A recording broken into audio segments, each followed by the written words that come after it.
News.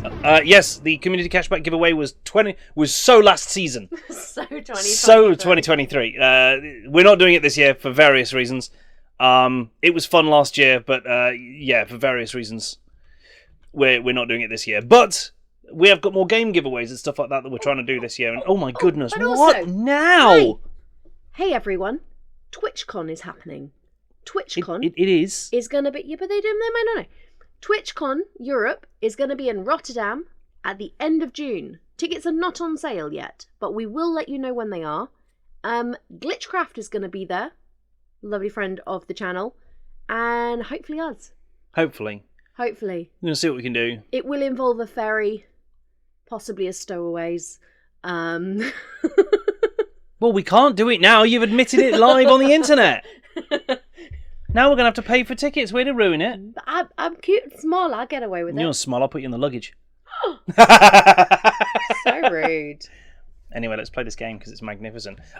Look at these obvious enemies that have turned up in front of us as we were exploring this this ship. Doop, doop, doop.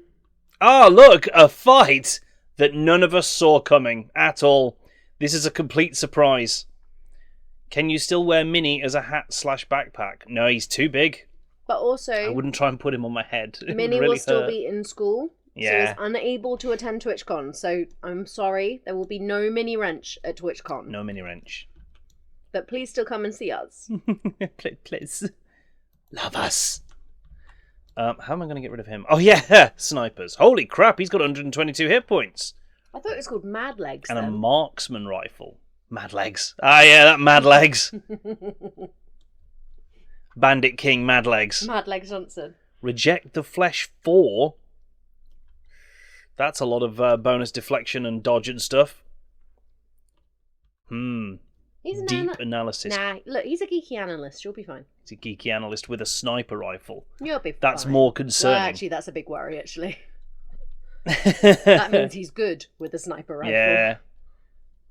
So much for cultural enrichment. School is now a prison for kids. There was once a time when it was easier to take the kids out of school and take them around the world and show them things. But also, in the name of, I nearly said cultural appropriation. No, cultural enrichment. Those are two very different things. Very different things. But also, some people take the piss. Yes, and they do. take the kids out all the time. So yeah, yeah, and I can imagine. That's largely why they've had to do it, right? It's the minority ruining it for everybody else. I know, right? Oh, I've not thought that through. Okay, that's fine. That's fine. Not an issue. When is it Abelard's turn? Not for bloody ages.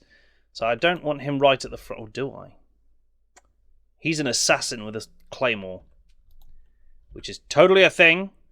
Why, pray tell, is there a little area here where I can't deploy people? Normally that's only next to enemies. But there's a little bit here where I'm not allowed to deploy my and there's glowy lights down squad. there. And there's this glowy lights. There's something going to climb up here, chat, do we think? Oh, let it be a big thing. No, don't let it be a big thing. Yeah, that'll look really cool. There's tentacles in the thing. There's tentacles. Oh, that's just warp. There's tentacles everywhere. Oh my goodness.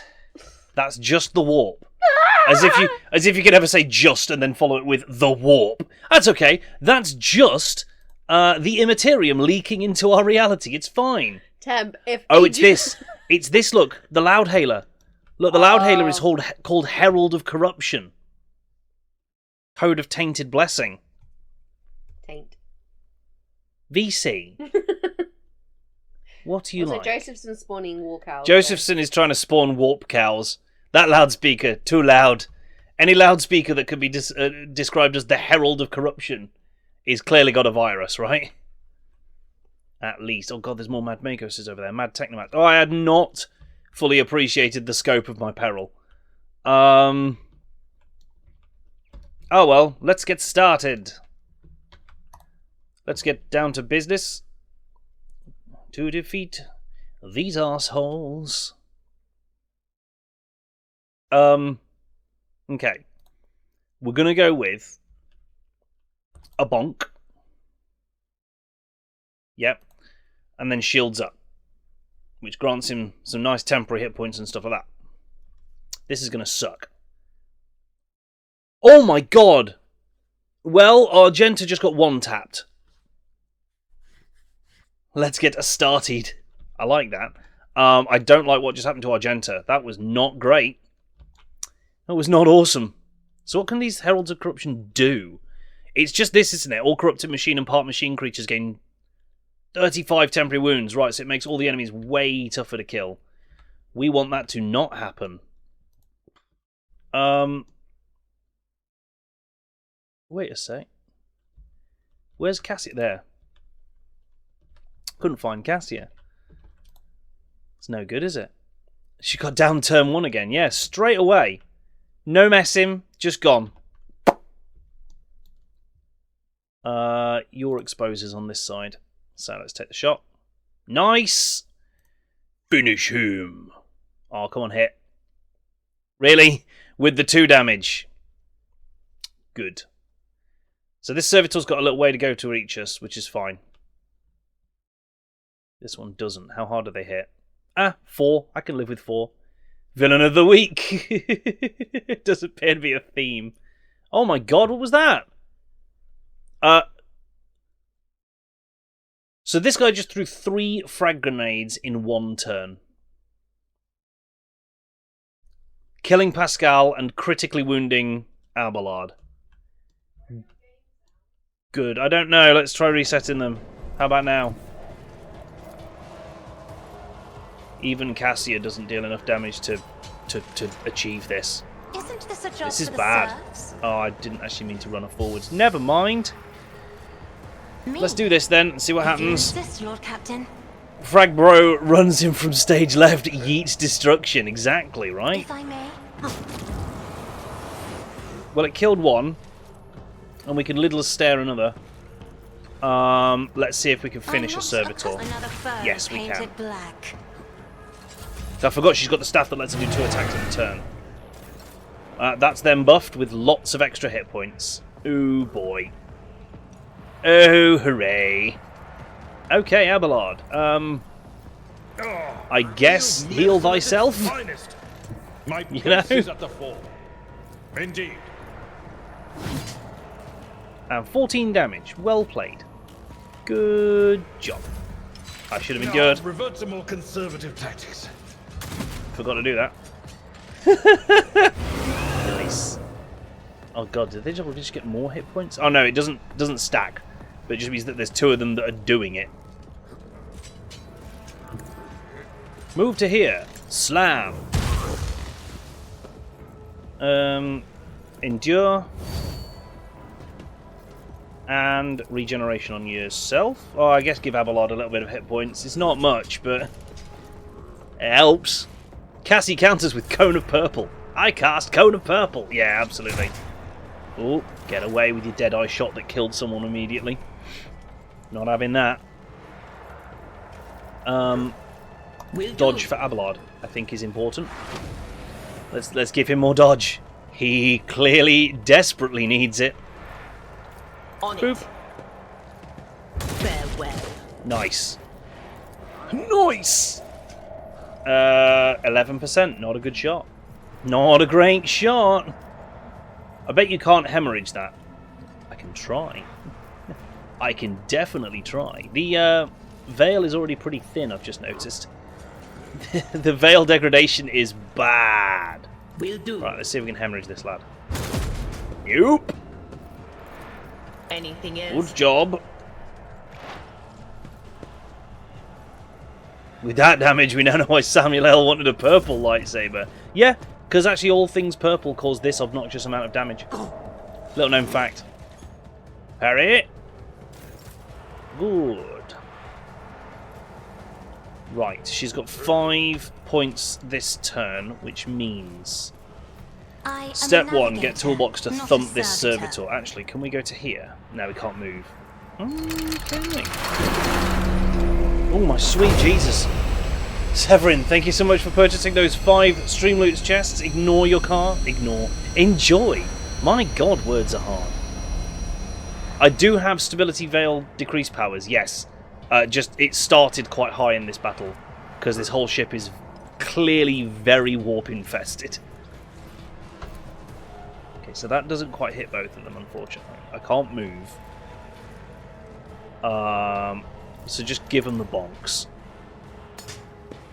He did, Logan. Yeah. Samuel L. Jackson insisted on the purple lightsaber, didn't he? Severin Tiger just won a pack. Severin Tiger needs another chest. Right, Cassia. Let's do the thing and blow some folk up. So we can press the advantage, move to here, and hit just bad guys. Yes, we can. Press the advantage, move to there, hit only bad guys, and that takes out at least that servitor. Yep. And then we... So, I can't quite infinitely stack willpower like I used to be able to, unfortunately. I can do it a little bit, but not as much as I used to. So I'm actually better off getting lots of attacks off with her now.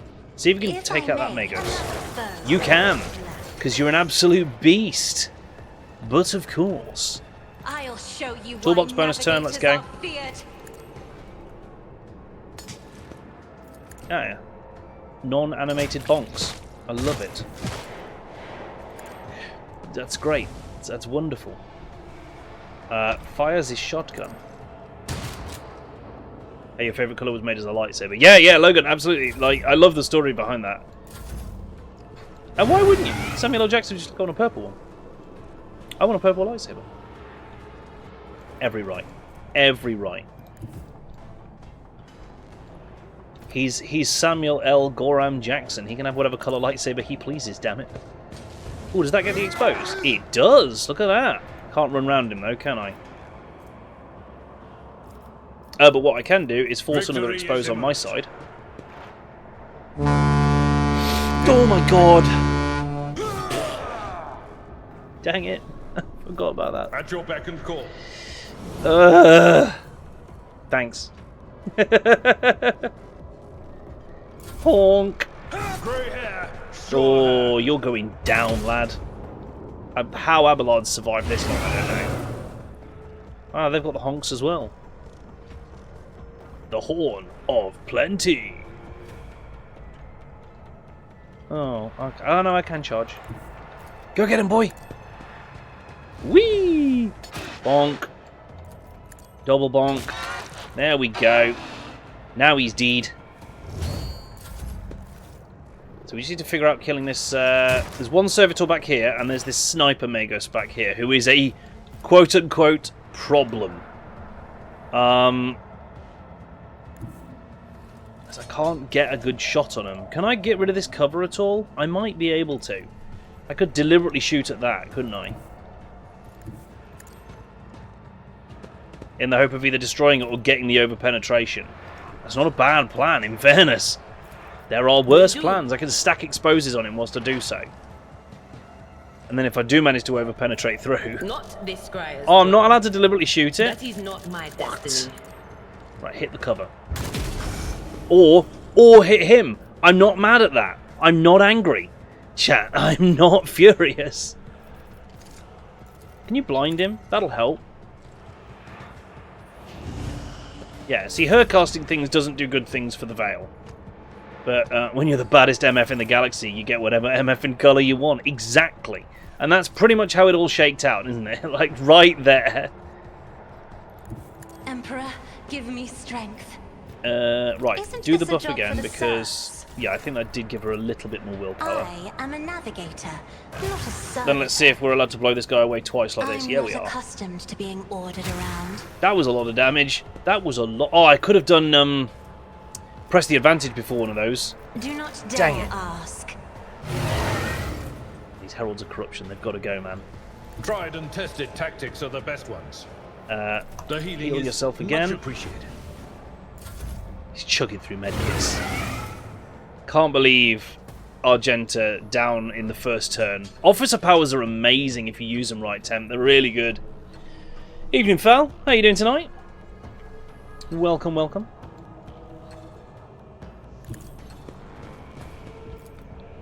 Toolbox used new.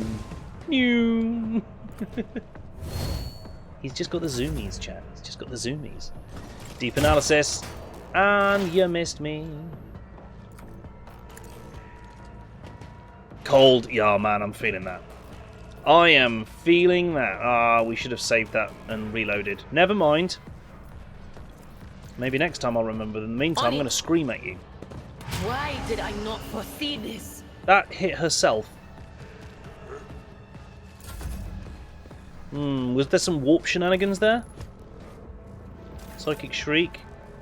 Yeah, it just... That's not great. This is why I like navigating Try powers. to die with grace, at least. Speaking of Star Wars, been mashing away at Lego Star Wars on my Switch while I've been ill, and finished it this morning. Hey! Now you've got the now you've got the tedious part of going back and 100%ing Lego Star Wars, which will take a while, on average, right? It will take roughly some time, or perhaps all of Me? the time. If you insist, Lord Captain. Toolbox goes Noom. Toolbox go Noom. Oh, he's not going Noom. Noom. It's because it has to be in a relatively straight line. He can't charge around corners, which is stupid.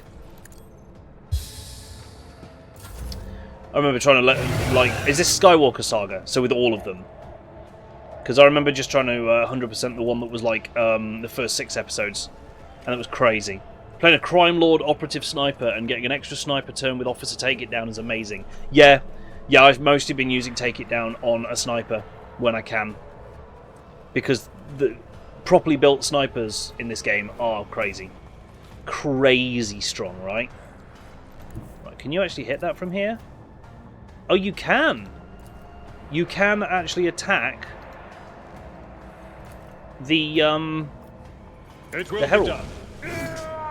Nice. Yes, that sword is definitely longer. He's just sort of tapping it with the tip like that. Oh, come on, get down from there. Oh, they keep buffing themselves. Which is absolutely what the kids are calling it these days. New. God, I don't know why my Thunderhammer attacks are no longer animated. Victory screech!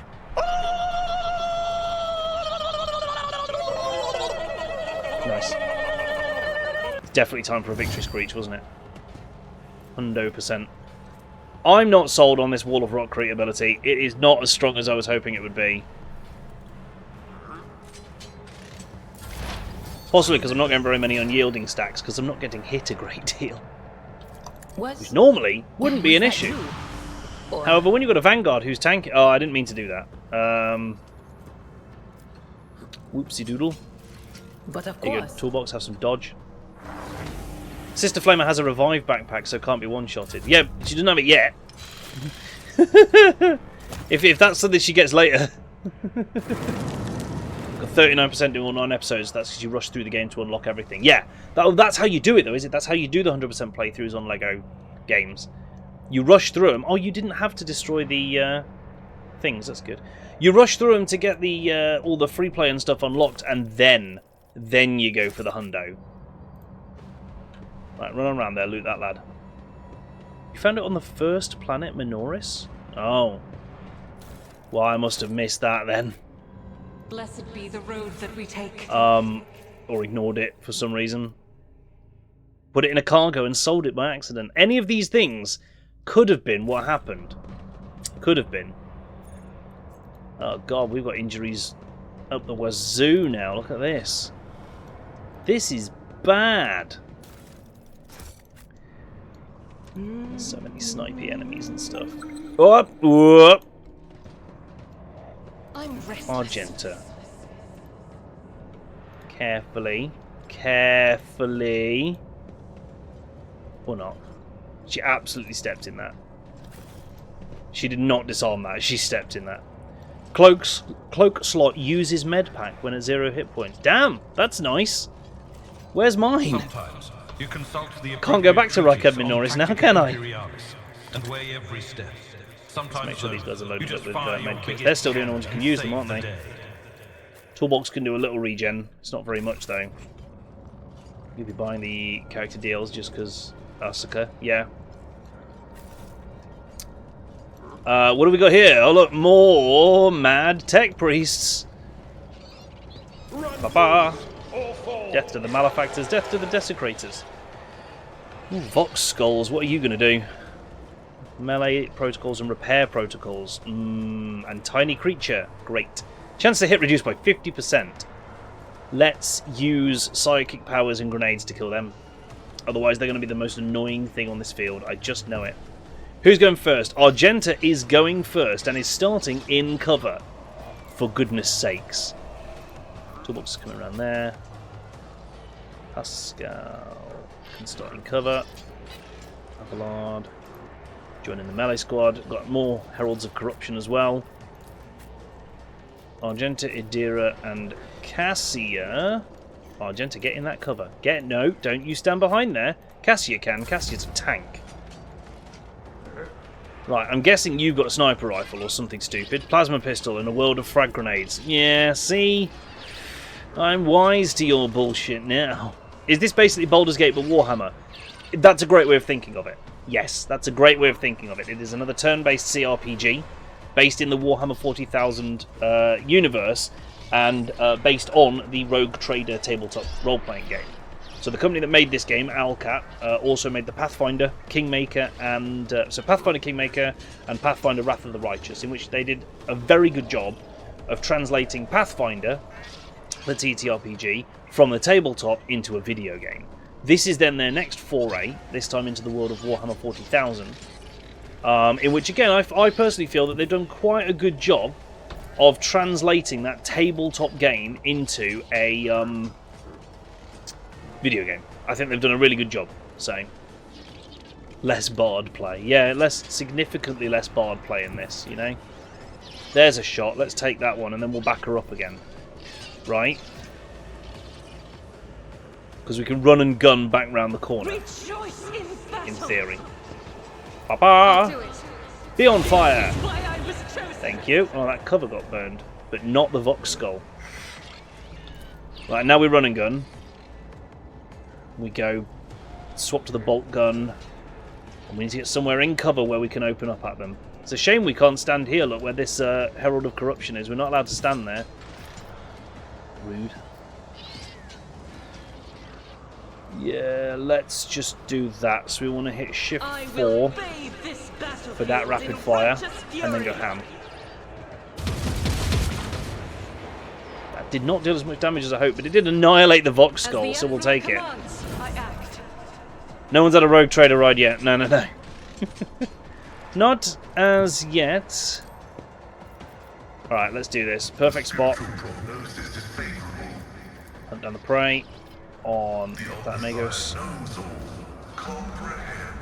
We're gonna set up a precise attack because he's behind quite a lot of cover. Do we need it? 86%. We actually don't. But we're only doing 10 to 16 damage. God, these tech priests have got a lot of armor, haven't they? Potato. I'm a potato. Well, let's just take the shot. 16. I heard that you're a potato. My wife is now shouting it through the house. These things happen. These things happen. Melee protocols. Is that a buff? Oh, that's a buff, isn't it? I bet you that's a buff. Oh my god! Argenta nearly getting one tapped again there. I know you're a potato. It's like the happiest sound ever. I know. I know it makes you happy. I'm a potato. 13. 13. 13. 13. I'm a beatboxing blueberry. I'm a beatboxing blueberry. I'm a beatboxing blueberry. No, right. That's not how it You're goes. right there. Yeah, okay. If you ever get cold, just stand in a corner for a bit. For a Brit. For a bit. Shut up. Words are hard.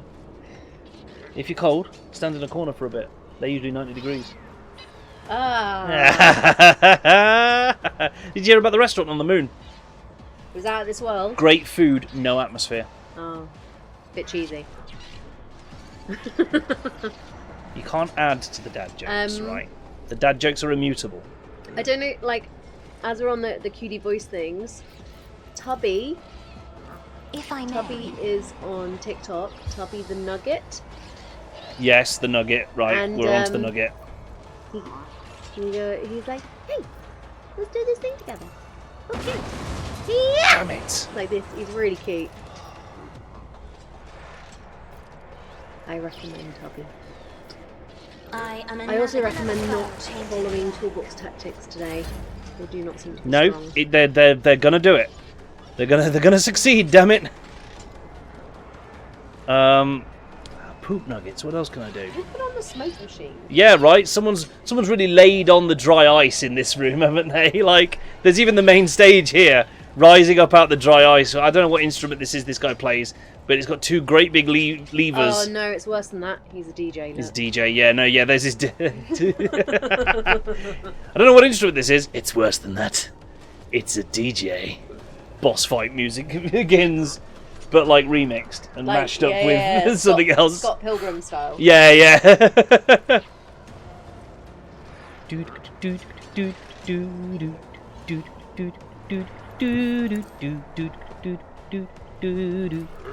Oh, I removed all the cover from the left. That's fun. I don't know how I did that, but I'll take it. Oh, of course, her lidless gaze just demolishes everything. Forgot that. That's good fun. Let's play Snipe the Technomat, actually. So hang on. First of all, buff Cassia. Second of all, buff me. And third of all, just shoot him. Boop! Or you could miss. Second shot. Was that you? No. Or Oh, Adira, why do I bring you on missions? For the love of God. Now they're all buffed. Rah, rah, rah, rah.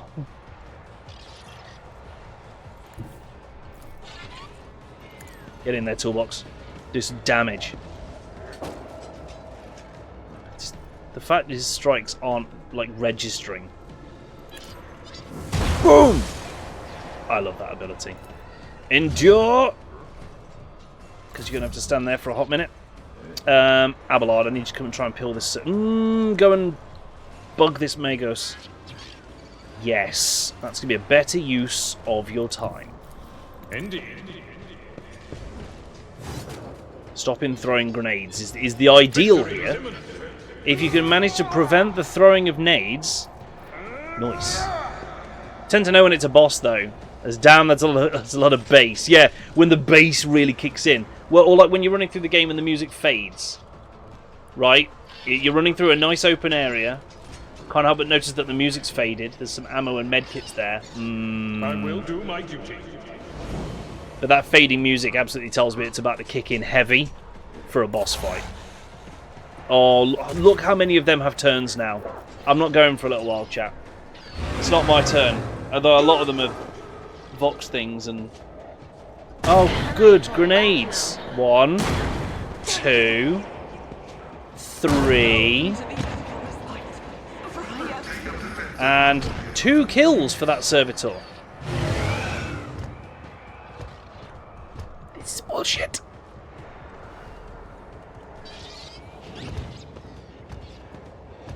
Dang nabbit. One-winged angel. Yeah, right. Right. The bossiest of boss fights. What does he have rotating on his head? Oh, it's a marked for hunt. I remember now. Alright, Pascal, no pressure. But there's servitors coming for you. You know, just to add the pressure. That's going to do nothing, is it? That affects recoil. Gives penalty to dodge. It's not bad then. 2 whole AP out of the 3 he's got because of all the injuries we've got. Of course. Strength and toughness are down. Intelligence, willpower, and percent. Yeah. This is not good. No gusta. No gusta.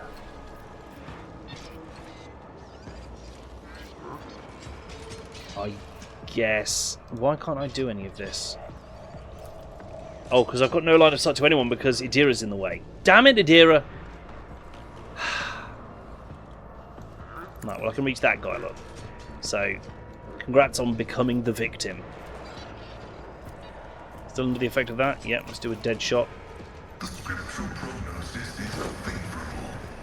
Because have I got the Yeah, I've got target designator, so it loses deflection, which is really, really useful because we can knock that deflection off it and get it to take some damage again. But all that did was slightly tickle it in the temporary hit points.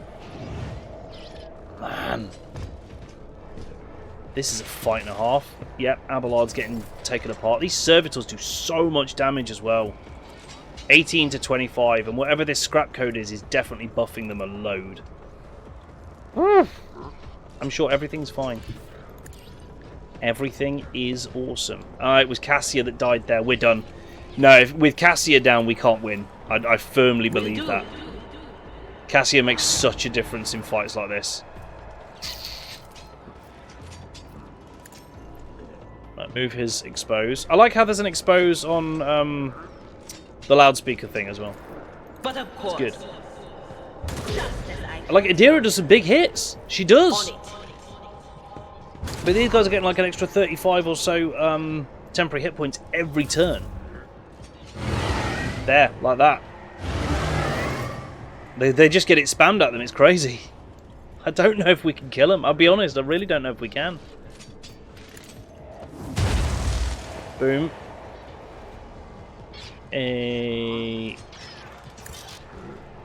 do you mean cannot use this turn? Oh, yeah, no, I see what you mean. Right, buff your strength and toughness then, because you haven't done that yet. And endure. You're quite good at tanking now. Abelard, on the other hand, keeps getting his butt whooped. At your beck and call. Which I'm not down with. Should have used expose. I'm forgetting that ability constantly.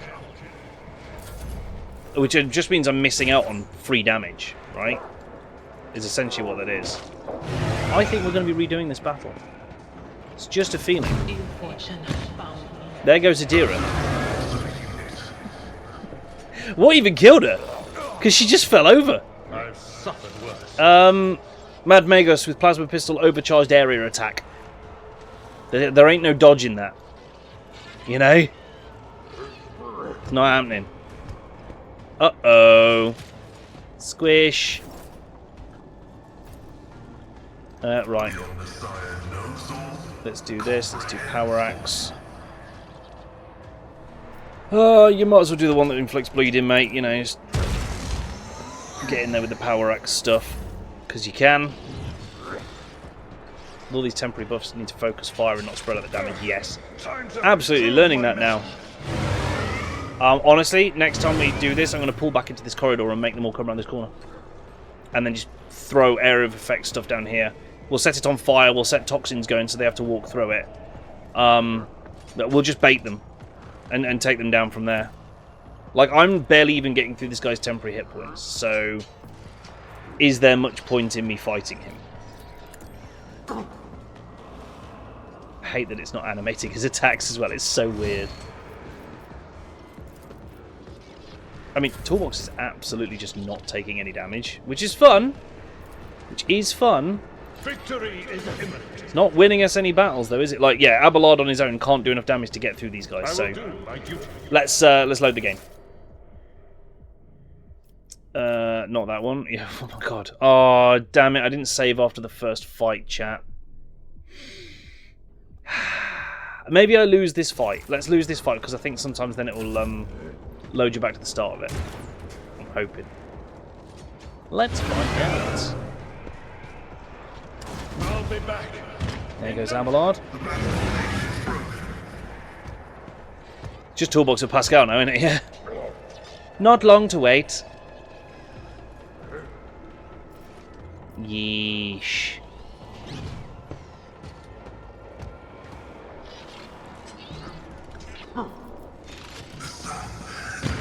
No more Pascal. There's hundreds of them. There's so many enemies in this one fight. Toolbox stands eternal. Let's go. You can't stop Toolbox. Abelard. Abba! Lard. Boop! Big bonk. It's the fact that he can do like so many defensive buffs in one turn. He's very hard to kill in fairness. Apparently great at dodging, which is not what I expect. I swear, if Toolbox manages to just get away with this and win, something dealt 3 toxic damage. Oh, it's my poison. Of course, every time he hits something, he poisons them, so he's dealing extra damage. Maybe. Just maybe. Just maybe. We might have had wandered into a higher level area experience. That's possible. That I'm not ruling that out as a distinct possible. Oh no, Toolbox actually got hit. Uh-oh. Twice. Ah, this is where his downfall starts, isn't it? Still, keep bonking. Bonk. Keep healing. Keep enduring. Just surrounded by furious servitors. That mad Technomat missed and hit one of the servitors, so that helps. That helps a bit. He's missing with the plasma pistol as well. Great. Parry, parry. Thrust, thrust. Good. Oh shit. Chat, there's a 4th servitor. I don't know how we're going to fare here.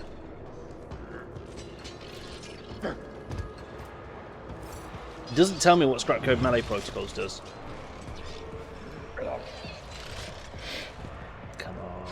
Come on, Toolbox. Just keep bonking. You've got this. Switch to maximum bonks. Bonks. Yeah, with the crits. Yeah, with the crits. That's what I'm about. Just keep enduring, because this is blocking 7 damage per hit, and it's actually helping. Through slowly healing myself at the same time. Welcome to the dumbest way to win at Warhammer 40,000 Rogue Trader. What you do is you play as a Biomancy warrior. Biomancy warrior Psyker from a Death World. And you make a character that just does one thing and does it really well, and that is surviving. They're all just skipping their turns. They don't want to take turns. They know that they can't hurt me. They know they can't stop me. What the hell is my dodge chance? Because it's working. I'm not complaining. Bonk! I have now taken an injury. It's not ideal, but we'll, we fight odd luck because I'm going back up closer to full hit points. This is so dumb. This has no right working. And yet here we are. Moving into round 8 of this battle. Cassia's Mastery of Time got applied because a Servitor got an extra turn. Oh, that's what Melee Protocols is doing. It's giving an extra turn. That guy swung a lot. Don't like that. Not a fan. That's what those Servo Skulls are doing, by the way. Granting extra turns to the melee users. Just keep... Oh god, the veil is all the way up. Perils of the Warp! Bonus damage! Actually ended up working in my favour, that Perils of the Warp. Because I'd already hit Endure. Crabs. Never. Toolbox is winning, and I won't hear anything to the contrary. One lone Psyker against this whole army of bullshit. So if I can kill these servitors, I then make a beeline for the human enemies, this Technomat and the Mad Magos, and I can win. I can win this. Just keep with the bonks. And then you do that, and then you cast a spell to heal yourself and potentially cause Perils of the Warp, damaging the enemies more and knocking them over. Yes, good. It just sucks that those things keep spamming the bonus hit points, doesn't it? I'm playing the long game. I'm playing the long game here. That's the whole plan. This guy's still got like 130 odd hit points, despite all the whacking we've done. It's not good, is it? Not quintessentially. Hey, wait, are they? Oh, they're like bleeding and hemorrhaged. Oh wow. Oh wow. Okay.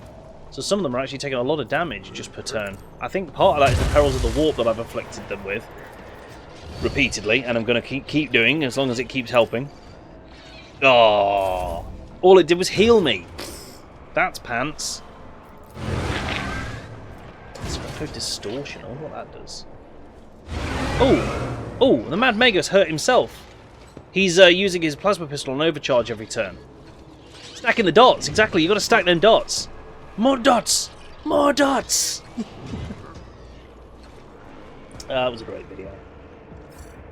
Doopy doop, doopy doop. My phone is politely telling me that we've dropped below freezing again. Thanks for that, phone. I kind of didn't want to know, I'll be honest. Oh no, all that healing I've done. Tanky lad. Smash. See, yeah, I think I'm just about taking their temporary hit points off each time. I could go for a reckless attack. They will all hit me back, but I could go for a reckless attack next turn. Hey, it's do or die. Either I do a reckless attack. Oh, I'm not gonna be able to heal. Okay, we're just gonna go without healing next turn. But we're gonna see if a reckless attack will help us to actually put dents in them. I think that's gonna be required. It's this one that's full of dots, I think, and that's why he's dying the fastest. Because he's got the hemorrhage and the bleed, and the rest of them have just got biophysical distortion. But something hit this guy and did all sorts to him. What the hell was that? Oh, you just took all the damage. Oh no, look. He's the one with hemorrhage and bleeding. It's this guy. This guy's taking loads of bonus damage. I love it. Love it when he takes bonus damage. Keep doing that. Right, reckless. Here we go. This is going to be do or die, because if it fails, they're all going to kill us. Bonk. What was that dodge? Oh no, it's not a dodge. He runs through his mates. Still didn't kill me. I should have endure first though, because that meant I would have taken less damage. Noted. I'll do that next turn. Also, I've got loads of stacks of that Vanguard ability, where I get loads and loads of temporary hit points. So whenever it's my turn, I should be gaining like 15 temporary hit points now. Is that the amount? Unyielding Beacon. Each stack increases their resolve up to 15. Yep.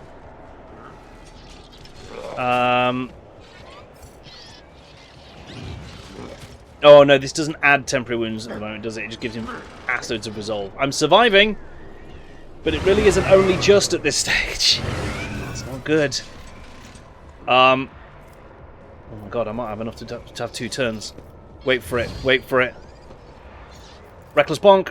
Oh no, I can't hit the guy behind me anymore. Dang it, reckless bonk. Putcha! It's not quite enough. It's not quite enough. What is my momentum? If it's 174, I'm going to be so angry. It's 174. One more point of hitting momentum. And I could have had a bonus turn there before they got their hit points back, and it would have killed that 1 hit point guy. Yeah, he died anyway. Yay, toxin damage. I've killed one, chat. I've killed one.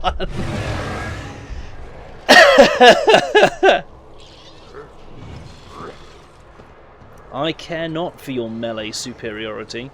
Which they absolutely have, by the way. Like, it's not saying it, but there's 3 of them around me. They absolutely have the melee superiority here. I don't remember exactly what that does, but it's not good for me. Pro tip. It feels like these guys have just stopped shooting at this point. They've officially given up.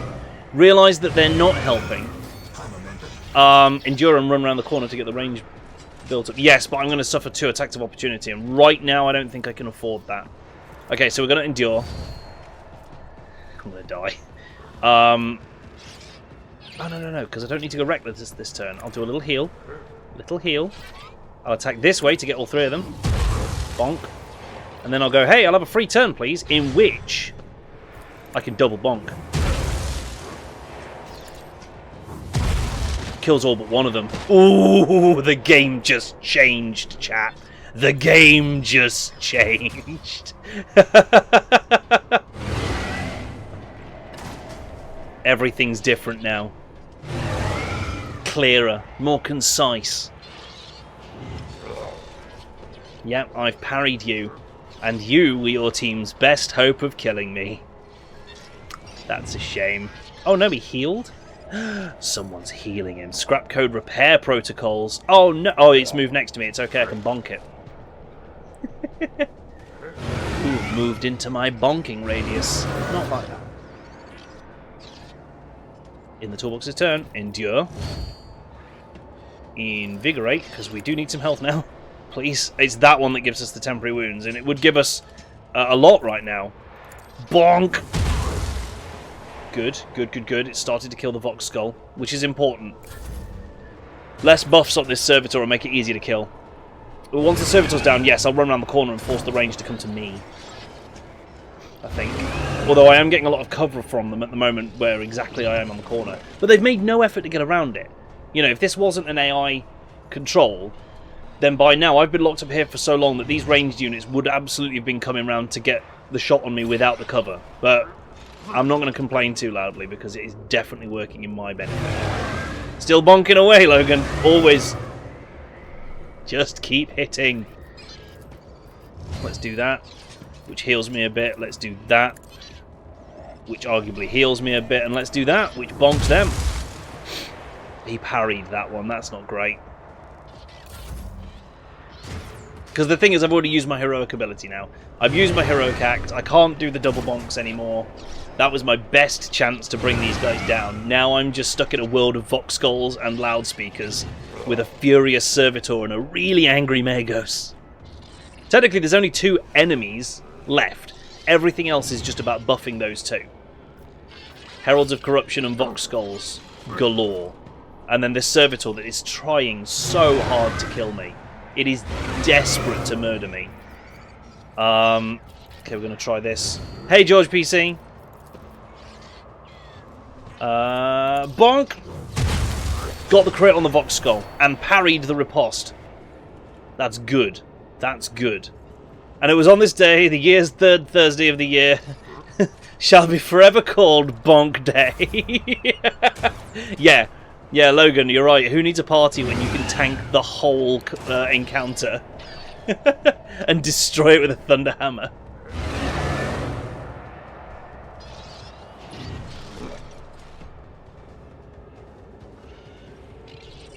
Just gotta wait for my turn again. I'm just gonna open that to remind me to do that. Whoop. Okay. I think I need to go really reckless against this guy. I think I need to just keep hitting him with reckless. Unfortunately, endure gives me temporary wounds, which is great. Go reckless. Oh, actually, you can still regenerate because now I don't need to use the big bonk. That doesn't technically help me. I mean, it kind of does because now I could come over here and then charge over to like here, and then I've got to endure a turn of shooting, but next turn I can get to that Magos. So let's do that. That's fine. Dodged it. Ha! Dodged it, mate. Oh, you've run further away. I see. Nah, dodged it, don't care. Dodged it, don't care. Come on! This Servitor is going to spend his whole turn standing up, I think. Because Peril's knocked him prone. Yep. And the Heralds shout even more about hit points or some noise like that, I don't know. I can reach him. Okay, so do endure. And go get him.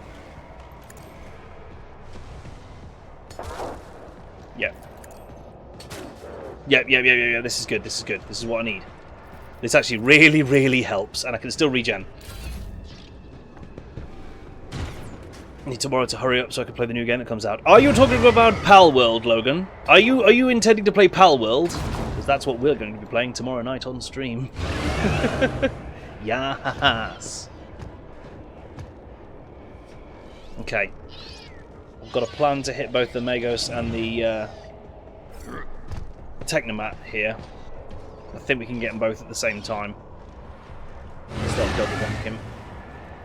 Pal World hype. Been waiting since it was first announced. Yeah, I remember first seeing it and thinking, this looks really cool. So we're going to come in from this angle. Whoop whoop. Give him the bonk. Then we're going to endure and reckless. Oh no, we can't reckless and double bonk. So we just double bonk for the time being. Oh, if I move one forward, actually, I can hit the stupid loudspeaker. Which only just does more damage than it repairs each turn, but it helps. Yeah, we're going to create hybrids. We're going to do all sorts. So basically, the main thing about Palworld that we need to try and figure out as soon as it releases is how we can set up a dedicated server. Because without a dedicated server, we were checking Logan, you can have 4 players just joining onto another player. However, with a dedicated server, you can have up to 32 players in the same world, and I want that level of chaos in Palworld. I want that level of unmitigated havoc in my life. I'm going to have to try and break away from the servitor, and I'm hopefully going to parry him, but I'm probably not. Let's endure first. Oh, let's not. Okay, fine. Be that way. Because by charging at this guy, I can do loads more damage. In fact, let's just go reckless and see if we can finish him. Mad Magos down. Yes! 1 enemy left, chat. 1 enemy left. Can we do it? Can we defeat this whole encounter with pretty much just Toolbox? GTX have got them advertised. Ooh, hey Karuma. How you doing tonight? GTX have apparently got them advertised. Data, that's not your provider, is it? GTX isn't the one you use. Foul, is GTX the one you guys use?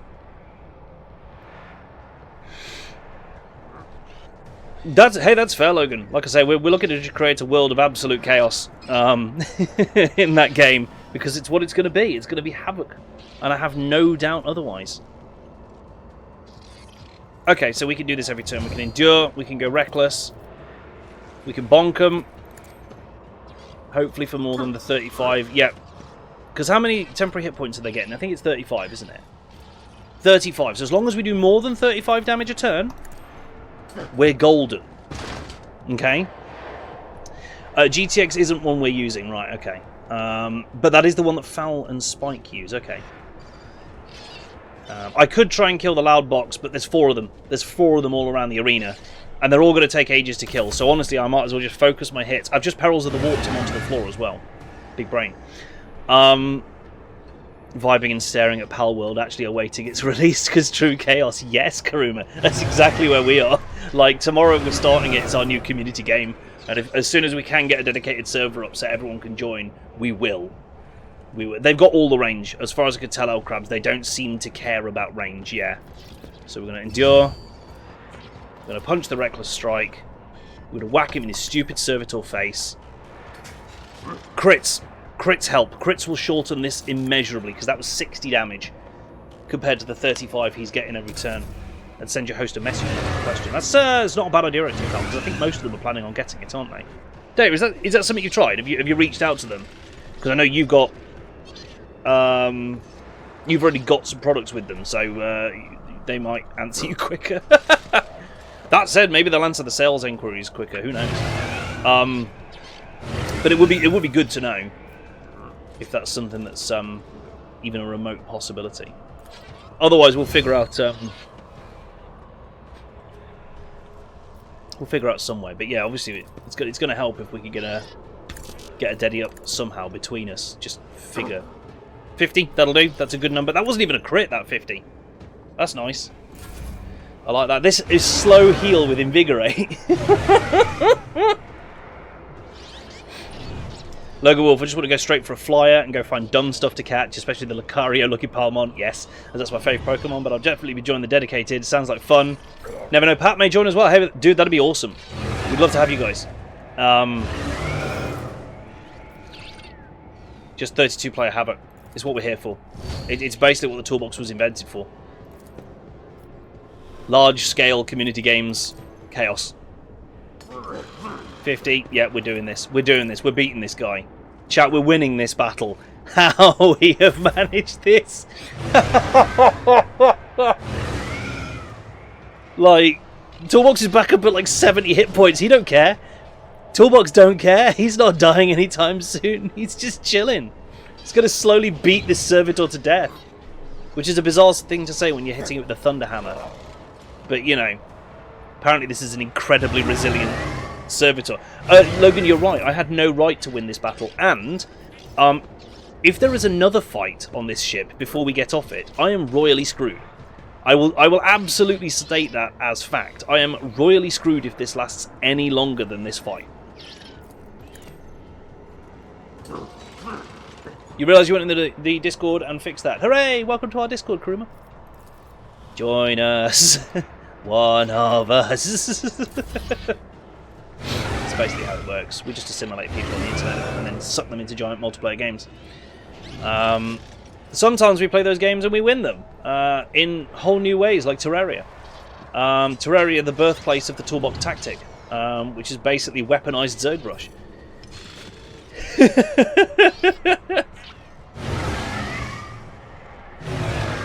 The whole way we beat Terraria, the only way we beat it at all, because we had so many players in there, was by always just having one person whose job it was to just aggressively survive on bosses, to play absolutely defensive, and as long as they stayed alive, everyone else could just keep respawning. This guy is regaining his health, and that is discouraging at best. I think I need to go and take care of these Vox Skulls, to be fair with you. I don't have much movement. Why have I lost all of my movement?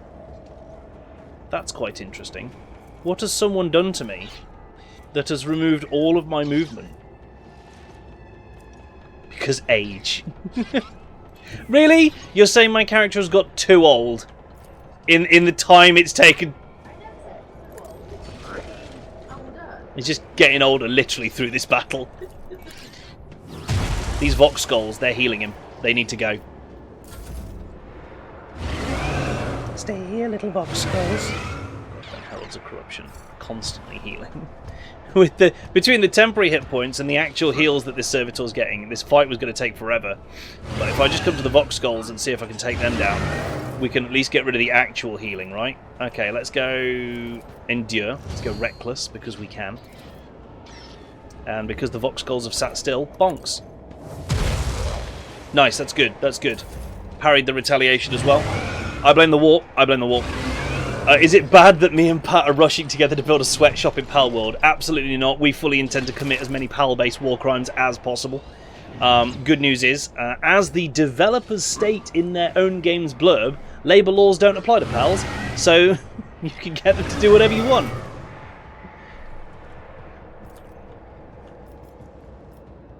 Alright, get this lad. Got him. Right, that's him down. Excellent. That's all the Vox Skulls. We've just got stupid... I mean, we could try and take out all the Heralds of Corruption if he proves to... Actually, do you know what? Let's just start running around and doing that. Because he'll chase. He'll keep up with us. Use Apple as a business model for your sweatshops. Capturing humans is frowned upon, but still possible. I don't think you can capture other players, though. I don't think you can capture other players. I feel like that's too Conan. Conan's already got that covered, you know? They've got that niche. Do you know what? This is actually way easier if I get a charge in. So, I'm going to have to tank a few attacks of opportunity doing this, but we're going to do this. Because that knocks that off. We're going to go Reckless, and we're going to kill it. The fact that Toolbox is just casually running around this battlefield, being chased by a servitor, and not caring in the slightest, is amazing. Yeah, Logan, absolutely. I intend to... capture as many fire-based ones and make them cook their friends. As many fire-based ones as I can and make them all cook their friends. Because that feels like a level of cruelty hitherto unseen in games outside RimWorld, doesn't it? Fine, we'll take this one next. If you're going to block my way, I will just go and break different shit, you know? Spanners be doing a war crime. Never! When would I? Would I? Really? I like this. My intention with this Psyker was to build a really strong tank. And it would appear that I have managed to do that. And his build is not finished yet. As a Vanguard, he's going to get even better at tanking. His parry is already awesome, look. Oh, yeah, that was good because I forgot to do the Reckless bonus on that. A war crime? You're going to stop at 1? Karuma, yeah, the thunder-based ones. Let's capture all the electric pals we can and make them generate power for our factory. Let's really double down on that approach. Right, let's go reckless to make sure it goes down. Right, no more temporary hit points for you, you big bitch. Let's back up so I can get a charge at him as well, just for poops and giggles. There's a Geneva checklist to be completed. Exactly, Foul.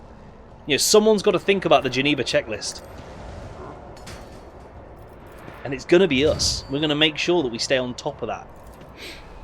In the grimdark future, there is no crime, only war. No war crimes, only wars. What? It makes sense. I swear to God, Minnie's going to be an interior designer. Yeah? The way they did up the sofa, far better than anything I was doing with it. I win, chat. I win. Did you win through war crimes? No, I won through attrition. I won through the fact that apparently Toolbox, once he's got all his buffs on him, is freaking immortal. What are those ghosts about? The warp has still been a bit wibbly. Right. It refuses to stop. But basically, everyone else in the party died, having killed like maybe 1 or 2 of the enemies, and Toolbox sighed, hefted his thunderhammer and went, fine, I'll deal with it myself You're then. literally like, you'd be nowhere without me. You'd all be useless without me. Like this. The world is but- full of colours I have never I mean, if seen there's another before. fight, I guess what we do, chat, is just wait until the rest of the party die and let Toolbox solo it again.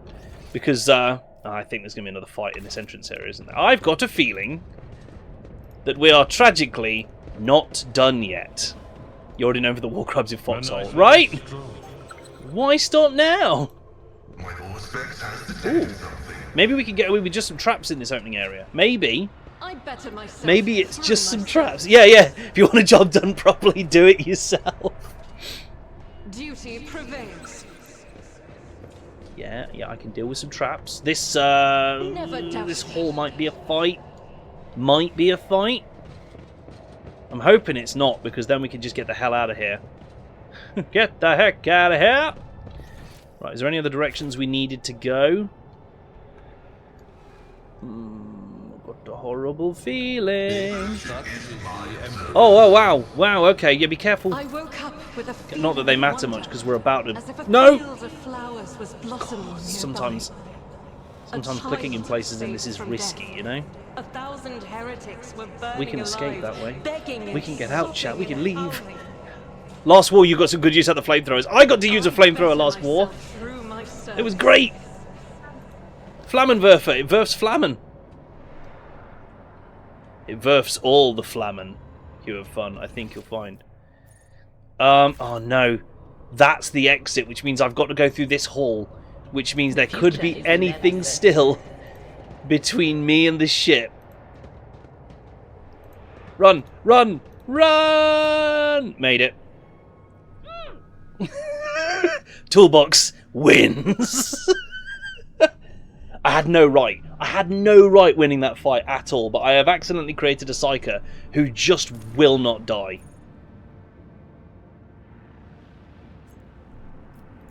Yeah, Raven, when I picked up a flamethrower in Foxhole, one of the first things I uttered into the trench that I was stood in was just, brother, get the flamer, the heavy flamer. And yeah, everyone near me went off on a bit of a Warhammer 40,000 thing as well. See, this is still saying it's a point of interest, but I think we're done here. I have a feeling we need to be done here. I like charge costing less, so I'm going to keep that. Whenever they hit an opening with charge slash or dance macabre. I really want to give that to Abelard and start using those things to see if we can smack into some openings. Yeah. Let's go bladed with Abelard and see if we can do it. Did I do... Doggy Chunks, was there a boss? Where was the boss? Oh, wait, but I can go back in. Because we've healed all our injuries now. We're fine. We're healthy. We're positively glowing. It's fun. It's all good. It's all good. Where's the boss? I've missed a boss, haven't I? There's a bit of... Yeah, okay, I see. Through this door, maybe? Through this door, the one that was protected by landmines? But it's okay, because now we're fully healed. A formidable-looking door blocks the way into the next module. It is covered in scratches, as if someone clawed at the cold metal for a very, very long time. The door does not respond to your touch and stands fast, refusing to open. The writing above the doorway reads, Main Computing Cathedral. Shield us, O Machine God, from the evil that has taken hold of your temple. Save us, preserve us from the corruption, show us the way. The sacred metal that bars our path is weakened. Let us appeal to the machine spirit of one of the generators, so the metal may drink from its blessed energies. There should be one hidden somewhere in this module. What's the evil you mentioned? The tech priest says nothing for a while. Then his vox comes to life, but the voice is hoarse, punctuated by static and interference. The Omnissiah knows all, comprehends all. I am merely his servant. I cannot discern what has stricken the abode of the machine god, but I do sense a distortion of the structure, disfigurement of the molecular order. This ship is sick. This beat is sick. Further conversing is unproductive. The will of the Omnissiah has brought us to these doors, thus our task is clear. Search for a way to proceed beyond, so we can discover a means of cleansing these halls. Inspectee. Ooh, that is a -20. That's actually quite hard. Nailed it. The door and the entire adjacent section of the bay have no power. There must be a backup generator somewhere nearby. Once you turn it on, you should be able to proceed. Hey, Doggy Chunks, thank you so much for the follow. Jump in the toolbox, grab yourself a drink, and let's play some games. I hope you're having a wicked day today. Thank you for joining us. Lovely. Restore power. Okay. That worked. I imagine that I probably was supposed to look at that door right at the start when I came in, but I just ran off this way and started doing my thing. And had in fact turned on the generator. Right, what have we... Oh boy. This looks great. This looks fine. Nothing can go wrong. Save. Just apropos of nothing particular. The sooner we start.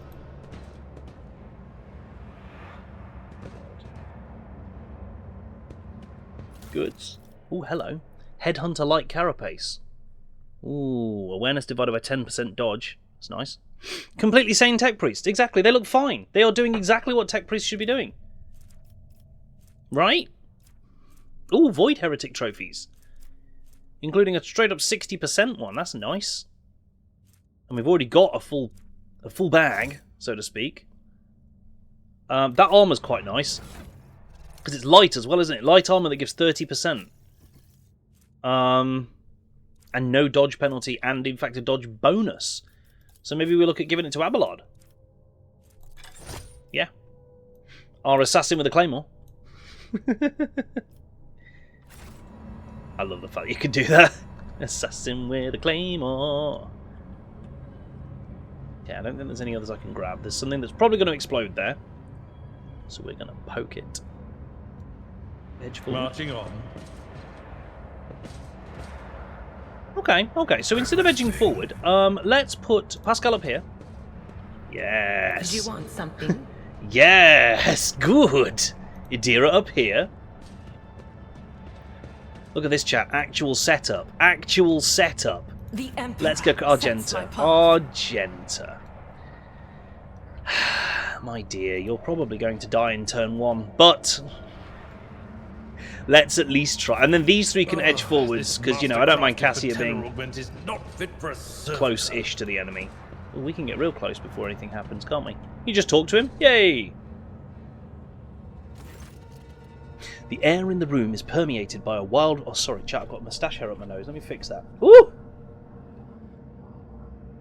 Before I start reading out. Ow. The air in the room is permeated by a wild mixture of miasmas, both mechanical and biological in origin. Blood, rust, vomit, machine oil, excrement, kerosene, all these smells blend together into such a thick stench that it almost feels palpable. Everyone loves a palpable stench. Just as the air here is one mad tangle of odours, the device in front of you is a mishmash of wriggling wires and transplanted fragments. In all the clutter, one could almost miss the main component. A heavily augmented man, whose upper body is embedded into the frame of the machine, dozens of wires piercing his flesh. A crust of congealed blood and other bodily fluids covers the man's entire body, but his eyes are open and his gaze is keen. This gaze is turned to you, devoid of surprise or deference. Who are you, disturbing the peace of holy martyrs in the home of our grief? What do you want? First of all, lore warp succeeded. Nice. Version -50. 0% chance. Yeesh. The symbols your brethren protect themselves with are symbols of chaos. Your knowledge is lacking, Invader. Those are secret holy symbols imparted to us by the Omnissiah. How else would my tech comrades have survived if not for their protection? So many of us were devoured by evil. What happened to your ship? Ship? There is no ship. There is only purgatory, a world of evil made to harrow and torture those who follow the Omnissiah. It has already killed many of my brethren, but those who remain are strong, so very strong. We will keep the corruption of the machine at bay. I will hold it back. I have accepted a higher calling, the only one among my brethren to do so. As they keep the evil at bay with prayers and sacred symbols engraved on their traitorous flesh, I take this evil inside myself. I imbibe it as one does water, but it can do me no harm, for I am the eye of sanctity. I am the sacred filter, the link that protects other parts of the machine from this caustic taint. And for as long... Yeah, Raven, right? As long as I remain here, the corruption will not prevail. This statement is false. I am registering corruption in this unit identical to that surrounding us. I am registering a violation of the cleansing protocol, which dictates steering the ship into the heart of the nearest star for the purposes of cleansing annihilation. Nice. I am registering betrayal of the sacred machine spirits placed in the charge of those weak in faith. The man looks at his comrade and replies with a long series of clicks in Technolingua. Permission to use the sacred language has been revoked. Impurity will not be permitted to enter the pure speech of Binaric. Your mortal shell will soon exhaust its vital energies. Pray mutely while you still have time. He's like, pray, but do it quietly. I've seen similar symbols, caught a glimpse of them in my dreams, whenever the warp wormed its way into them and whispered about its virulent gifts. I doubt these lunatics were given visions of these runes by their god. What evil are you talking about? The great evil that pervades the universe, tempting with the unattainable, seducing with false knowledge. Evil has many names, but its essence remains the same. It was evil that trapped us in here, but we were stronger. Who are you? A servant of the Omnissiah, an acolyte of the machine, a prisoner of purgatory, and a keeper of corruption. The man whispers via the implanted vox. Every word or motion causes his crippled body to shudder. Bloody foam glints from inside the wire-pierced wounds. So I've got some choices of what to do here. Either Persuasion 5, which I've got 75% chance of, which is not bad. Convince him that he's fallen to chaos. Kill him. Seen and heard enough. Kill him and say, I'm dying to see what a rupture of the filtration system looks like. -50 coercion, you've been consumed by madness. Or dogmatic follower. I'm going to try the Persuasion 5. Succeeded! The man's eyes clear for a moment. They still lack understanding, but there is a hint of surprise. He slowly looks around the room, at the ecstatic priests, at his own mangled body. His vox hisses, as if he is struggling to say something. Suddenly, the mingled stench in the room is drowned out by the sharp, piercing smell of ozone and grease. You sense that the nauseating atmosphere that prevailed in the room has condensed into a single point of evil in the depths of the ship, and is now hurtling towards you. Hooray! Oh god. Goody! Oh, sweet Jeebus!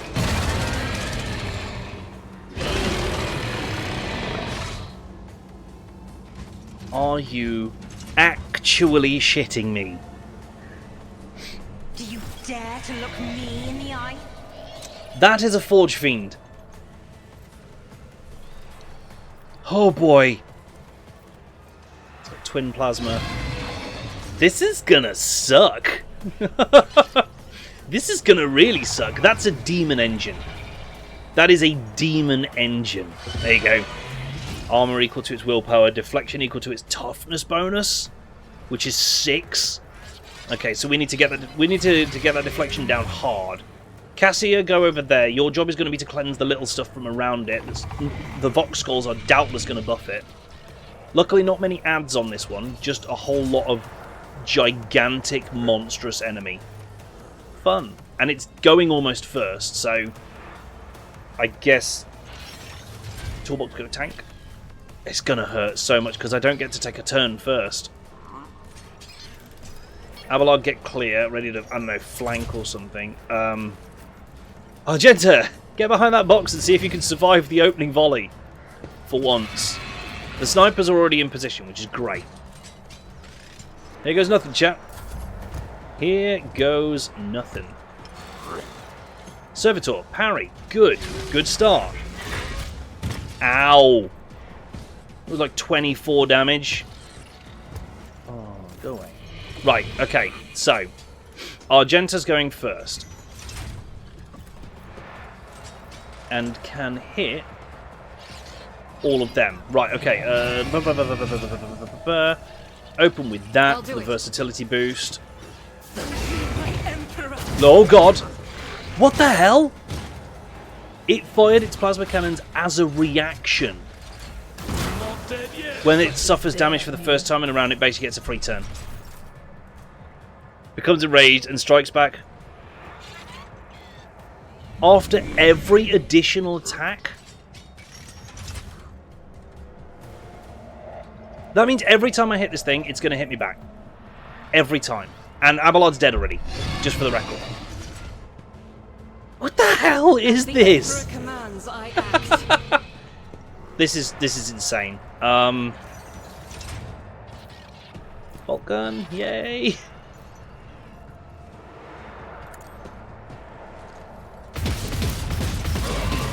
Yeah, it's taking another turn. It is literally gonna.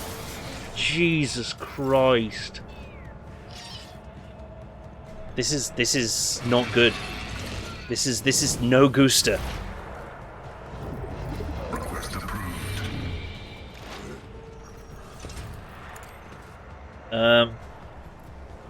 You're still in cover, so we'll do that. Maybe if we just stack. So one approach might be to stack an unreasonable number of exploits on it. It's currently got 7. Because each exploit is an additional 10% damage to the attack. So if we can stack enough exploits on it, then one of the snipers might be able to one-tap it. And in the meantime, we'll use the snipers to get rid of the smaller enemies. It's going to be the only way to go, I think. This is insane.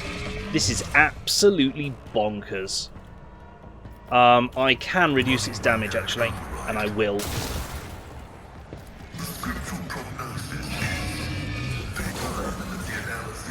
Nice. Vox Skull, which has given the Servitor more turns. Need to blind that big one. I think that's a great shout. I think that is a great shout. Buff my strength. Buff my survivability. Hit him in the face. Yeah, still don't get an animation for that, but that's fine. Hey, he got a bonus turn. What the hell? I didn't even reckless. Rude. Heal self. Okay, Cassie's still not quite in... And it said base-to-base contact. It kind of is. She's still not quite in base-to-base, so what we're going to do is we're actually going to back the hell away. Get behind some cover, maybe. Or... New plan. Isn't this a job? Give Pascal a bonus turn. That's the first thing we're going to do. Pascal's going to use that bonus turn, put even more exploits on him. What's that put him up to? 13. So now he's taking 130% damage from an attack, which means 28 to 39. We need a lot more exploits on him. Like a lot. But in the meantime, what you can do is you can nail this Servitor down, probably. Oh, I'll tell you what though, first, mark it. Because you can increase your own crit chance as well. Boop! Big. Oh, you've got to be. He's got 2 health left. He's got 2 sodding health left. Then Cassia is going to buff her own willpower. If you insist, Lord Captain. And basically move towards getting enough willpower to also put a big dent in him. I think that's going to be my finest plan here. It's not a great plan, but it's like some of a plan. To order the death of that servitor for a big boost in momentum as well. So you are going to stack exploits as well. This is the plan. It's not a good plan. It's not a good plan. How many is that? 17. It's 170%. So now he's taking 28 to 40 damage. So little. It's so little damage. That can't reach Cassia, so you just have to increase your own dodge. Does this provide any cover? No! So you are now out of cover. Get over here.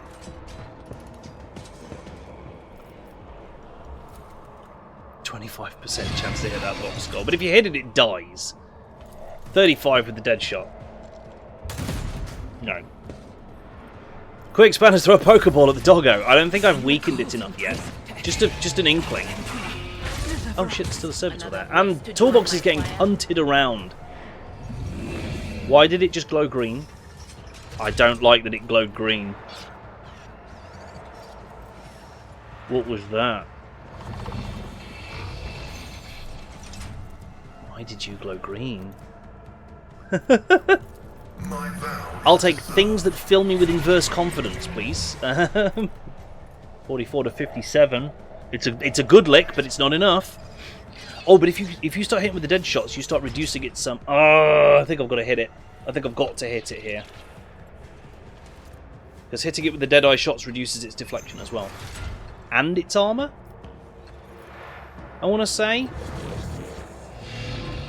Maybe? Is that worth it? I don't know.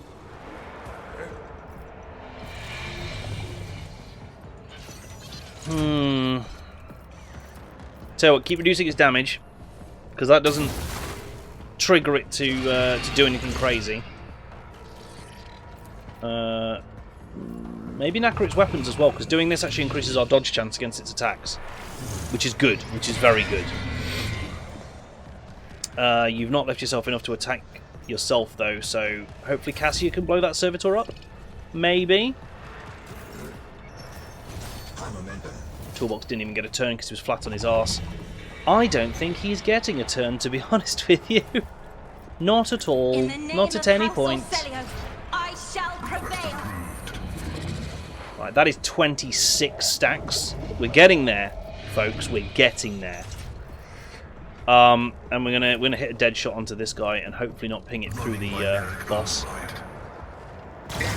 But that's a kill. That's one less servitor as well.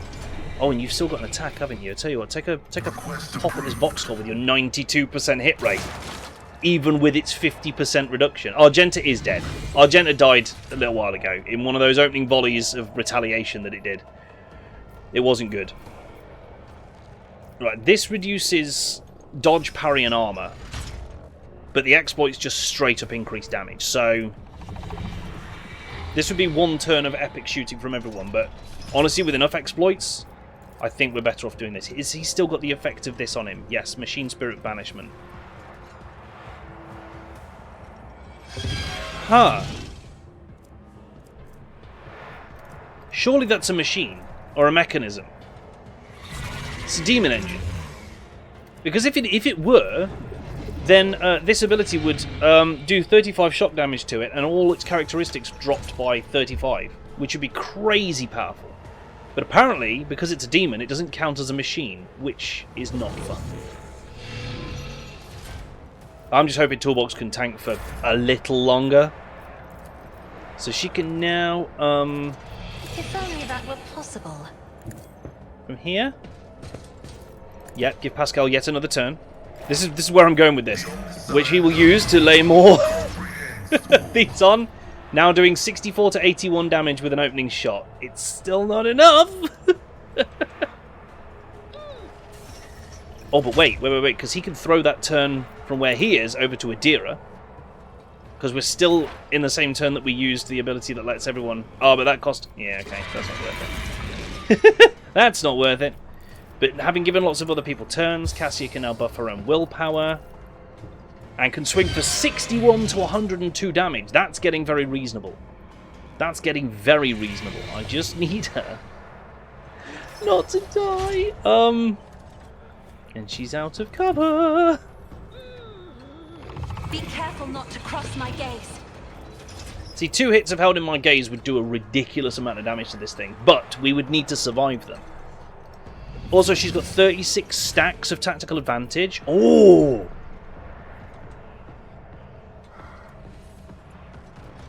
$36 times 4. 120 plus 24, 144% bonus damage. I'm going to do this. We're doing it. It's happening. 149 to 298. On a good hit or a crit, this could kill it. I am a navigator, not a... Cassia, you absolute machine! Cassia has just hit for 328 damage. More health than that boss had.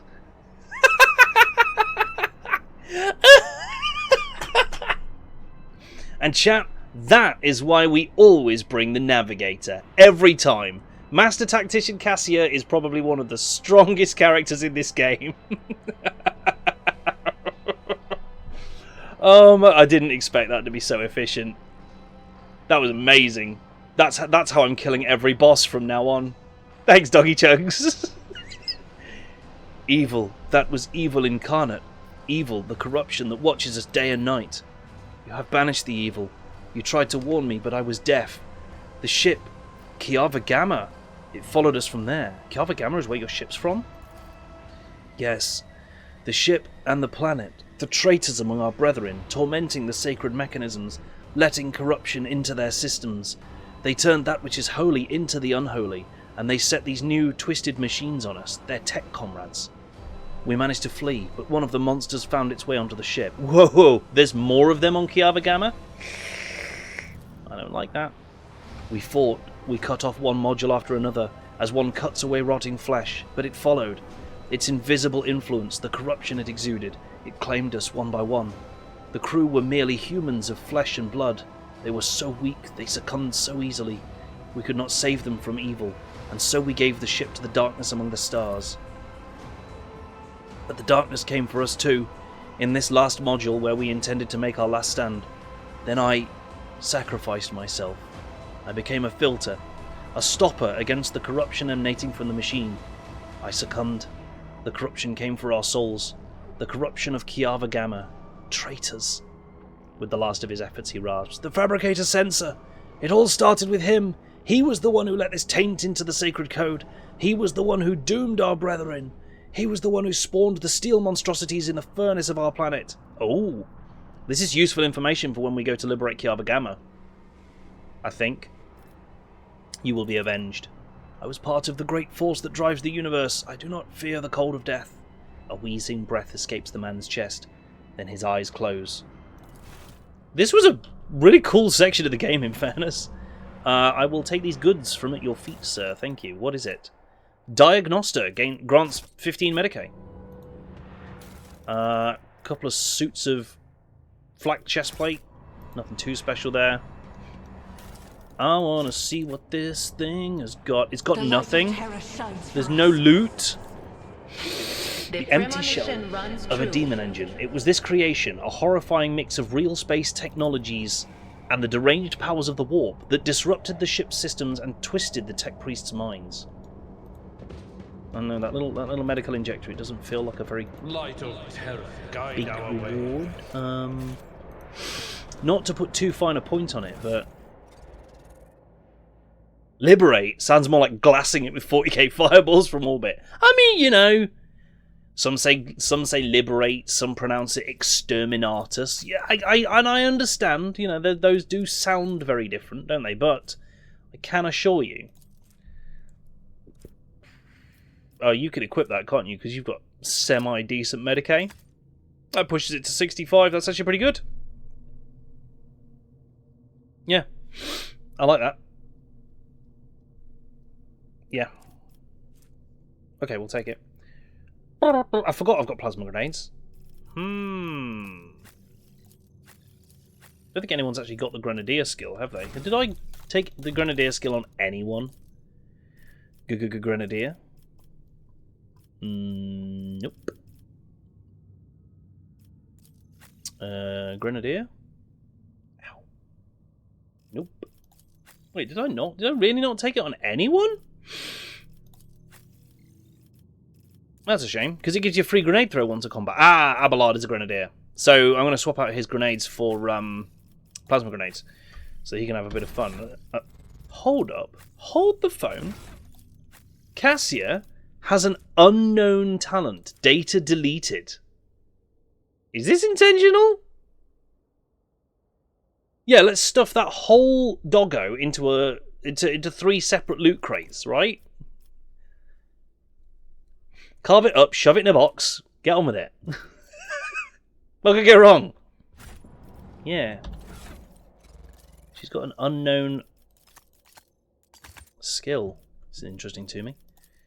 Right, we've got some plasma grenades, that's fun. And yeah, no more loot. Gutted. Absolutely gutted. Let's leave. Well, that was a very cool boss fight, and thank you for pointing that out to us, Doggy Chunks, because honestly, I'd have just left. I didn't even realise that we'd completely missed the all-important boss fight for that thing. Let's go to another system. Why not? Chart new routes. So we have been to Soto's tomb and cleared it out. And we've been to Avorius and cleared it out. We have done everything there is to do in both of those locations. So next is either the Cradle of Kepri, because I think if we go back to Furibundus, we can get back to there. So it's either the Cradle of Kepri, Palatium Stellos. We can't do to the Imperium. It was such a super unsafe route that we're like guaranteed to just blow up. Why not? Like if we went from here straight to Telecos Epsilon, which is Janus. It is one of our intended locations to go. I mean, unless we absolutely threw Navigator's Insight at it, but it just doesn't seem worth it, you know?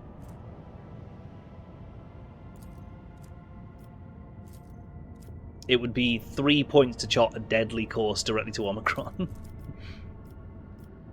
1 point to go unsafe to Trinitas, where currently it's dangerous. What's the thoughts, folks? What's the thoughts? I like that. If you've got enough insight, you could just chart a course anywhere from anywhere. Like I could just go straight to Pulvis Platinum for 3 points. Boom. We might save some points just so we've always got the ability to, you know, bamf somewhere if the metaphorical hits the fan, so to speak. Okay. So I don't know. Where could we go from Furibundus? That's the thing I don't remember. Then we can go unsafely. Oh no, yeah, look, all it is another dangerous to Trinitos. I think we need to go Trinitos and make it 1 point safer. Let's do that. Let's do an unsafe jump to Trinitos. Hey, we made it. Visit. What's going on in Trinitos? Save first and just do it. I want to avoid save scumming all the jumps. You know, oh crap, unknown ships, and that's Chaos, and that's Eldari. So you say unknown, but I know exactly what they are. Because I've played an unreasonable quantity of Battlefleet Gothic. So I am prepared for this. Scan these bad boys. Nothing! Empty planet, the worst kind. A barren desert world with not even any resources on it. Ugh! Oh, and the same here. Pointless burning world? God, why did I even come to this system? What is it even for?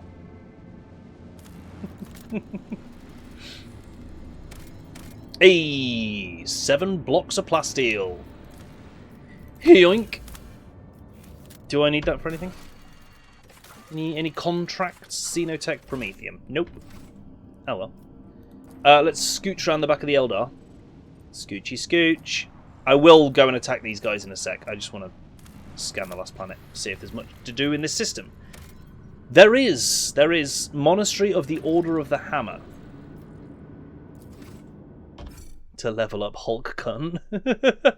What are you trying to say? A natural accumulation of the irregularities on a solid planetary surface has been detected. Probability of occurrence of natural minerals? High. I think he was on about Rocky World. Alright, these... I'm going to look at the Chaos ship first. And see what that's doing. And we want to level up Hulk-kun, we do. We absolutely want to level up. I mean, Ship-kun, surely. It's not a Hulk until it's dead. Order of the Hammer, I have a hammer. Maybe they'll want to be friends. Right? Maybe they'll want to be friends. Oh. Just going to do a free spine check. No cost. That was a freebie. Right, what do we got? Iconoclast destroyers. Ooh! They are coming in shooting. Apostate lance. Fortunately from some different direction. Oh, hello. Melter cannons. Don't like that. Oh, we are going to take some damage here. Last one's coming in from behind. Ooh, you cheeky blighter. Okay. Might take a light whooping here. Ha ha ha ha ha. Torpedoes. As soon as it's their turn. Oh, they get a turn first. Sucks. Torpedo control. Only works on torpedoes that were launched in another turn. Never mind. So we want to get the lance to bear, which is going to involve turning that way, I think. So if we're going to shoot him with the lance, what's the lance going to do? 45 to 55.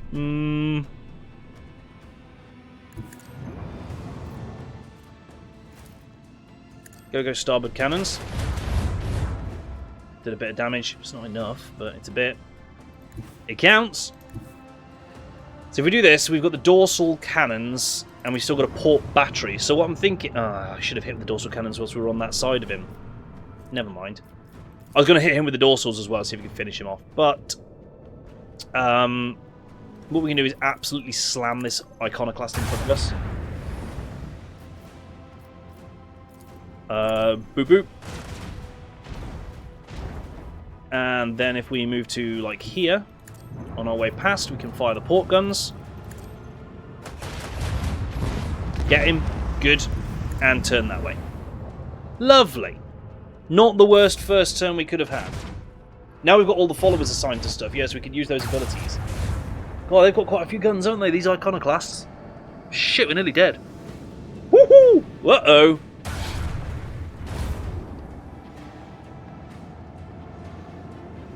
You have flown directly into my torpedoes, sir.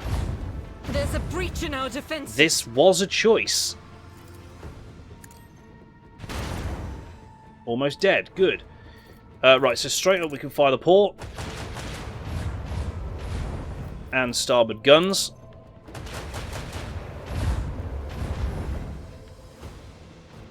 Right, if I fire the dorsal weapons at him, then I fly... Let's do a big flip this way. Big flip. New. Swing run. And then we'll restart the shields. To get those back up. Because we are very badly damaged right now. Wait a minute. If I go there... Oh no! I can shoot like on either side of it. But I can't hit it. That's so annoying. Oh, if I could have lanced it, I could probably have just finished this now. So it's coming around. But I don't think it's going to have a shot on me this turn, which is great. Because I can fly around like this.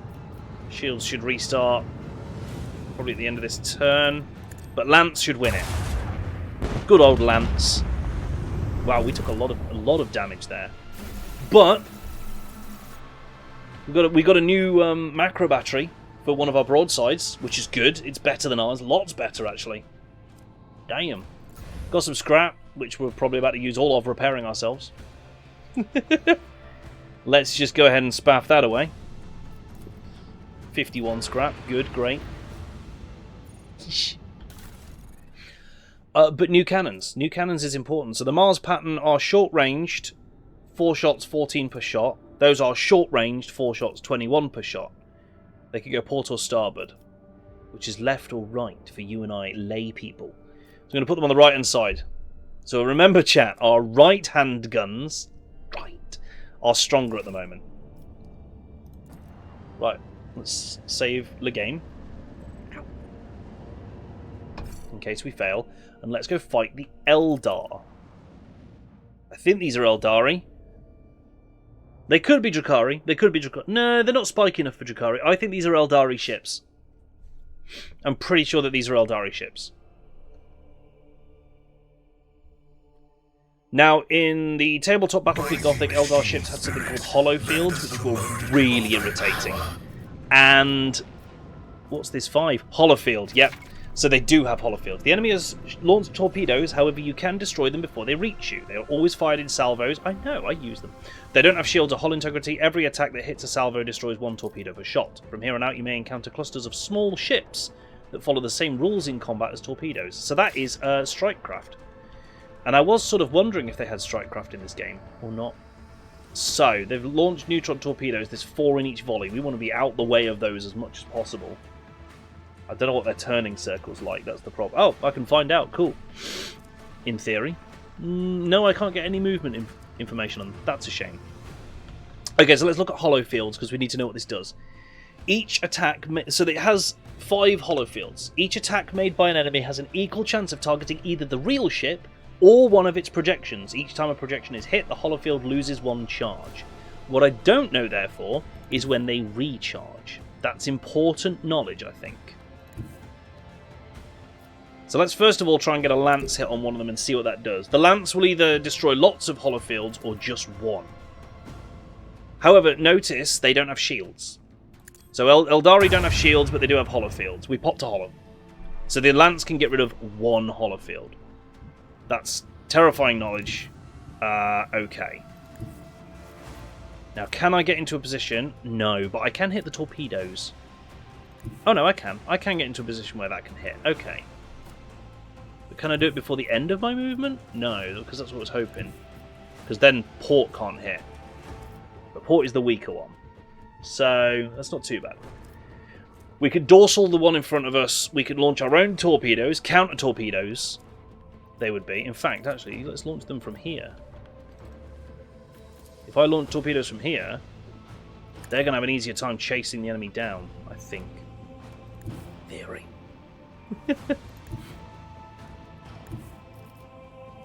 Yes, I'm not getting a starboard shot unless I shoot at those, but I can then wrench it round like that, is my thinking, and open up fully on these guys. Let's do it. Let's do this. Go between the enemy. So starboard shot is going to go for these. For every hit. These are hard to hit, you see. Evasion, 60%. They're hard to hit, but if you can get them, they're good to thin their numbers. We might take some torpedo hits here because I've badly planned this. There we go. Macro batteries, really good at shutting down hollow fields. I bet they recharge every turn, don't they? I bet they do. I bet they're going to come back. Okay, that's alright. That's alright. Where are these going to go? Can these turn that quickly? Eldar ships, very manoeuvrable as well. They can turn very fast. Shadow Lances, not great. Hey, mutually annihilated the torpedoes. I'm actually kind of okay with that.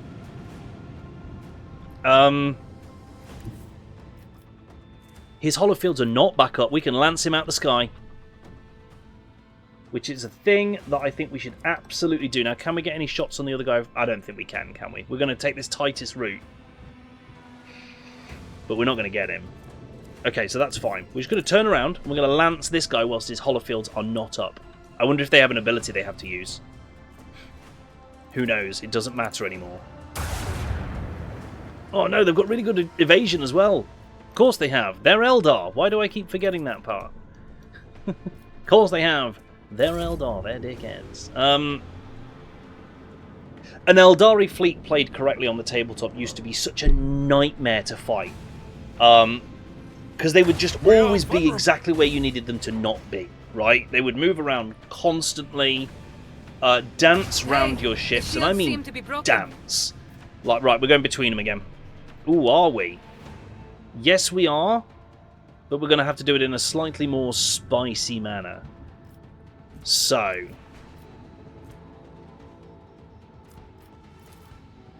just lance him. On the off chance you hit the real one. You hit the real one, hey, and then you missed a lot. Whoops. Right, port shot. See if this can end him. Yes, one down, which means we fire the dorsals at him in the hope of thinning out his hollow fields, and then the stronger ones to do lots of damage. And then we're going to get basically behind him. There you go. We snuck up behind an Eldar ship. Previously thought impossible. Torpedoes are going miles away. They've not got a hope in hell of hitting from there. It's what this guy's going to do that concerns me. I don't know what his plan is, and they can definitely shoot me in the back from there. Why don't your techno That's what I mean about their maneuverability. They can turn on a dime. They're so quick to flip round. That said, I can kind of do the same thing, but not quite. I can do swing run, which is not ideal. Can we reach from there? No. But at least I'm facing the right way to have a go at him next turn, as long as he doesn't kill me. I mean, come on. He's got 9 hit points left. Please just let me kill him. He's also just got a hollow field back. Just the one? Yeah. Oh, that really hurt. That really hurt. Got him. And now we just play evade the torpedoes, you see. Is that enough? Or did I just run into them?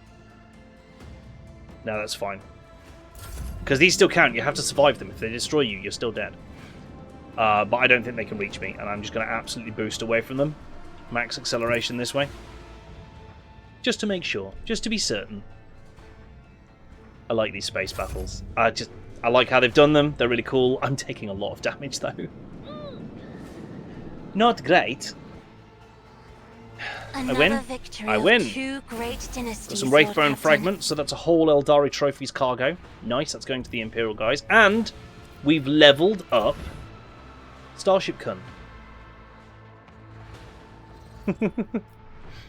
Repair. For the love of the Emperor, repair the hull again. Upgrades, people, upgrades. What can we get? So we've already got swing run and torpedo control.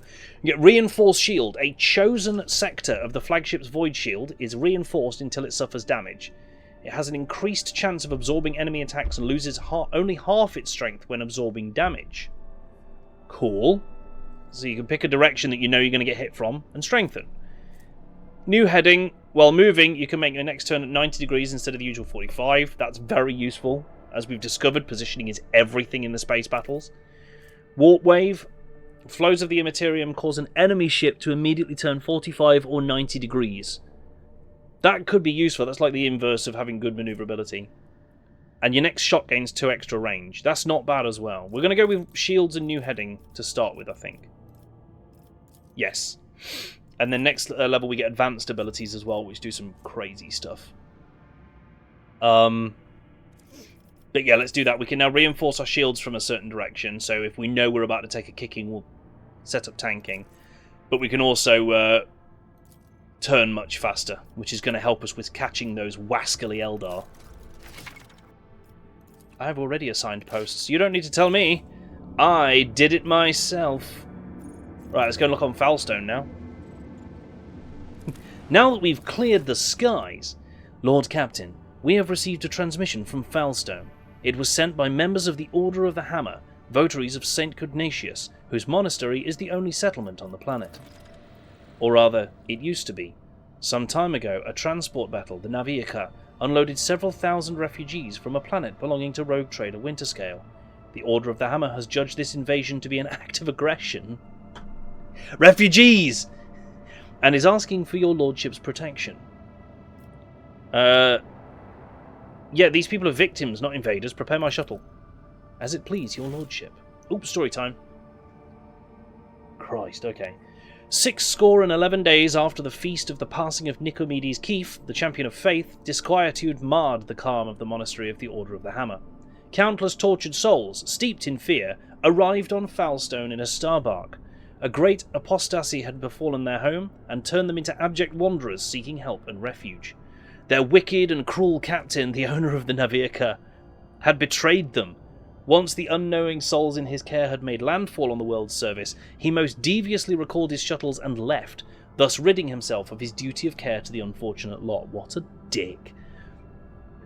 Not knowing how they would survive in Foulstone's grim wastelands, the Forsaken people came into the monastery of St. Cognatius, and there they surrounded its walls. They hammered their fists on its gate and implored and wailed, "Take us in, protect us!" And what once was a place of serenity and grace was now full of din, disorder, and all manner of things despicable. The interlopers brought with them worldly futility and strife. After a prayer, the prelate Hectarchius, took me a moment, turned his eye to the past in search of instruction. Prelate Hectarchius recalled the first missionaries to set foot on Foulstone's vast wasteland, led by their zeal for serving St. Cognatius, and those missionaries had received the blessing of Nicomedes Keefe, the champion of faith who had travelled with them in their starbark, to found in this place a humble and pure abode wherein to cultivate wisdom and piety.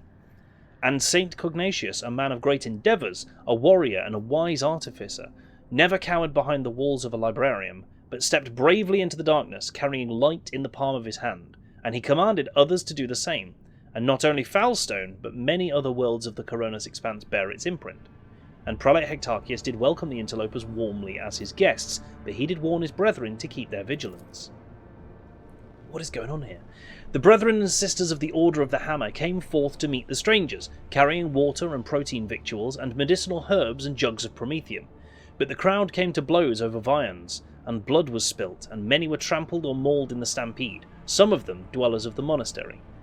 Then the warriors of the Order of the Hammer donned their flak cowls, inscribed words of praise to the God Emperor on their tactical visors, and went forth, ready to render service in battle. With lasguns and bolters they pierced the interlopers, with their chainswords and power flails they struck them, and a great and bloody harvest was reaped that day. Jesus, guys! But the interlopers too, scant though their armament was, and scanter their skill in battle, slew many among the monastery's dwellers. For great were their numbers, and greater was their desperation. The monks fled beyond their walls, and rang the vox alarum, and shut the gate, and commanded the armed guards to keep watch over that gate, slaying any who approached. A quarrel broke out. The hungry and the sick lay siege to the monastery, begging for help. In their spite, they blocked the water collector and unpowered the generatorium. The faithful, in the meantime, made ready to resist. Look at that image. Look at that image. That's me on the hill. And a miracle came to pass. The God Emperor sent his champion, his confidant, his right hand, the rogue trader of the blessed House von Valasius. May the light of his grace remain upon it forever. The blessed rogue trader... the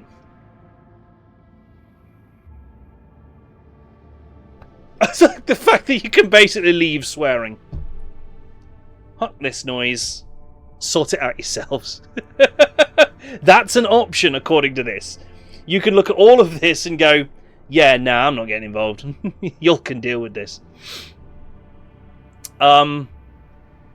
So we can take a straight-up dogmatic iconoclast heretical choice here, or we can summon Prelate Hectarchius and the leaders of the Interloper to hold each to account for their deeds. Like, the obvious thing here is iconoclast, because that's what we've been working on. We will gain People 1, or... I kind of wish I was heretical. I'm not going to lie, chat, I kind of wish I was a little bit heretical. Can we be just like a... Can we stick a toe into heresy here? 3 points of profit factor and the Hammer of Epiphany.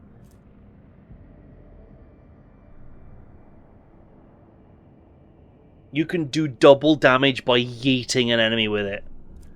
Like, I don't know how that compares to my current hammer, but I feel like it doesn't compare badly.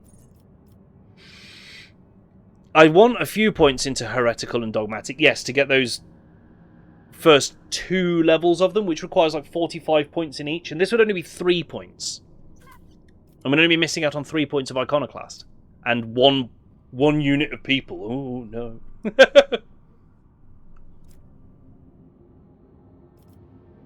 Whoopsie, I slipped. Unleashed his armed force upon interlopers and monks alike, wreaking great shedding of blood and pillaging for his delectation. 5 stacks of holy gifts. Yoink. Oh no.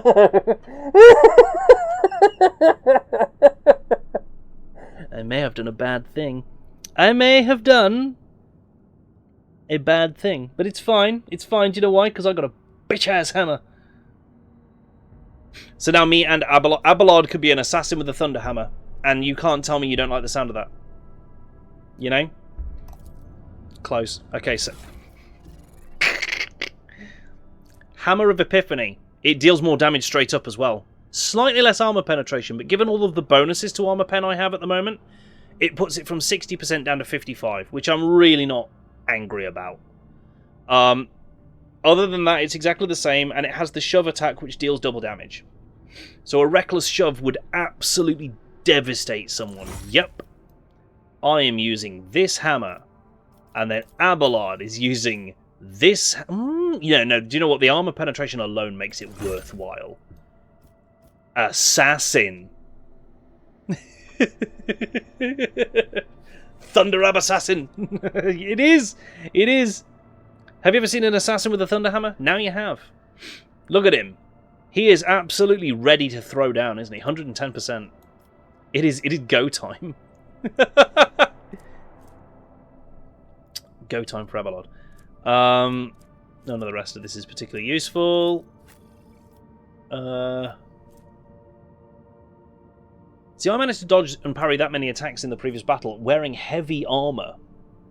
Which I would say is... Oh no, this is even medium. This isn't heavy, but that's fair. It's medium that gives more armor than this heavy armor, which is kind of nuts when you think about it. I can't wait to find some power armor. I really, really can't. I'm super glad we did that little event. That was fun. You know? That was good fun. Now I have a big hammer. Let's chart some... Ooh, we've found frozen prints over there. We have discovered unsafe routes to Telecus Epsilon and Omicron. Dangerous route to Speculo, and a straight-up stupid don't do it route, deadly, to the Cradle of Khepri. I'm not gonna lie, Cradle of Khepri sounds worryingly Necron. It just does. Actually, what I would like to do before we go anywhere else is go to the bridge.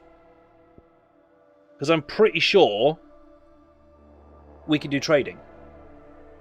Right? That's what we reckoned. By talking to our Janissary, go yellow routes, hope for more battles. Yeah, I'm going to take the yellow routes. Why not? What could... Don't say it. Don't say it. You'll know what I'm thinking, but I'm not going to say it out loud, because that's how we get crushed. Right, you there. Shipping and transportation? I can. Imperial Navy. Take all the Void trophies that we've got. It's only 800. That's not enough yet. Still, it was worth doing. Oh.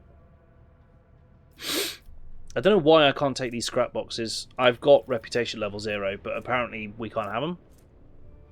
Don't know. Ooh, that's a 5-shot torpedo tube. Nice. Although I'm really tempted to replace my prow weapon with guns, because I'm not getting many hits out the torpedoes. Don't get me wrong, when they do hit, they're devastating. But, I don't know, it's a bit... Right, we're just going to check all the other traders whilst we're here, because we've got a lot more purchase power than we did before, and probably a lot more stuff to trade as well. So, Kasbalika mission with a first. Reputation. So they want heretic trophies. Oh, damn, I've barely anything. I've not picked up much cargo, have I? I said that ship was the only cargo I've really done. Ow. What I have got is a assload of holy things, right? Hide untradeable. Would you like some holy gifts that I got through completely legitimate means? Don't need to ask where they came from. Cloak of Retribution gets a 15% bonus to damage against enemies that dealt damage to them this round. I guess why not? Crack grenades. Hello. Those are fun. So you've had all your holy gifts. That's fine. That was weird. Doopy-doo. Explorators. They care most about holy and heretical. I'm sure we've got some heretical ones, right? No, we didn't. Weird. That's unusual. Oh, but can we now afford... No, we need one more profit point. Ow. One more profit point. We can get more mobile extractiums out of him. My God, this moustache. Chat, don't grow a moustache. You know, just for reasons. Vladane, what are you after? Anything we've got? Not really. I mean, what we've mostly got is Mechanicus, some weapons, and some miscellaneous. It's not a great deal. Ooh, I'll take that. Oh, I get discount from you, don't I? Yes! Forgot that. The bayonet knife. I'll catch you.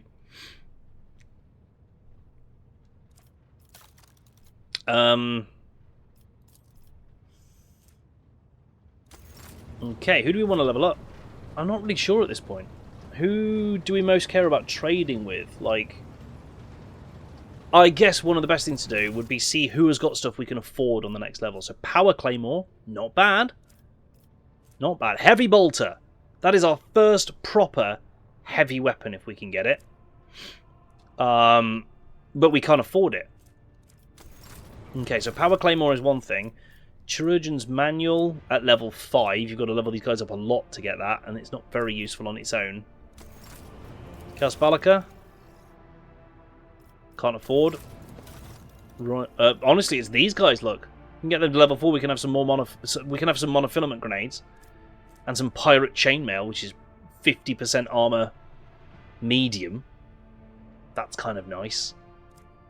Question: where in the Emperor's name do we get power armor from?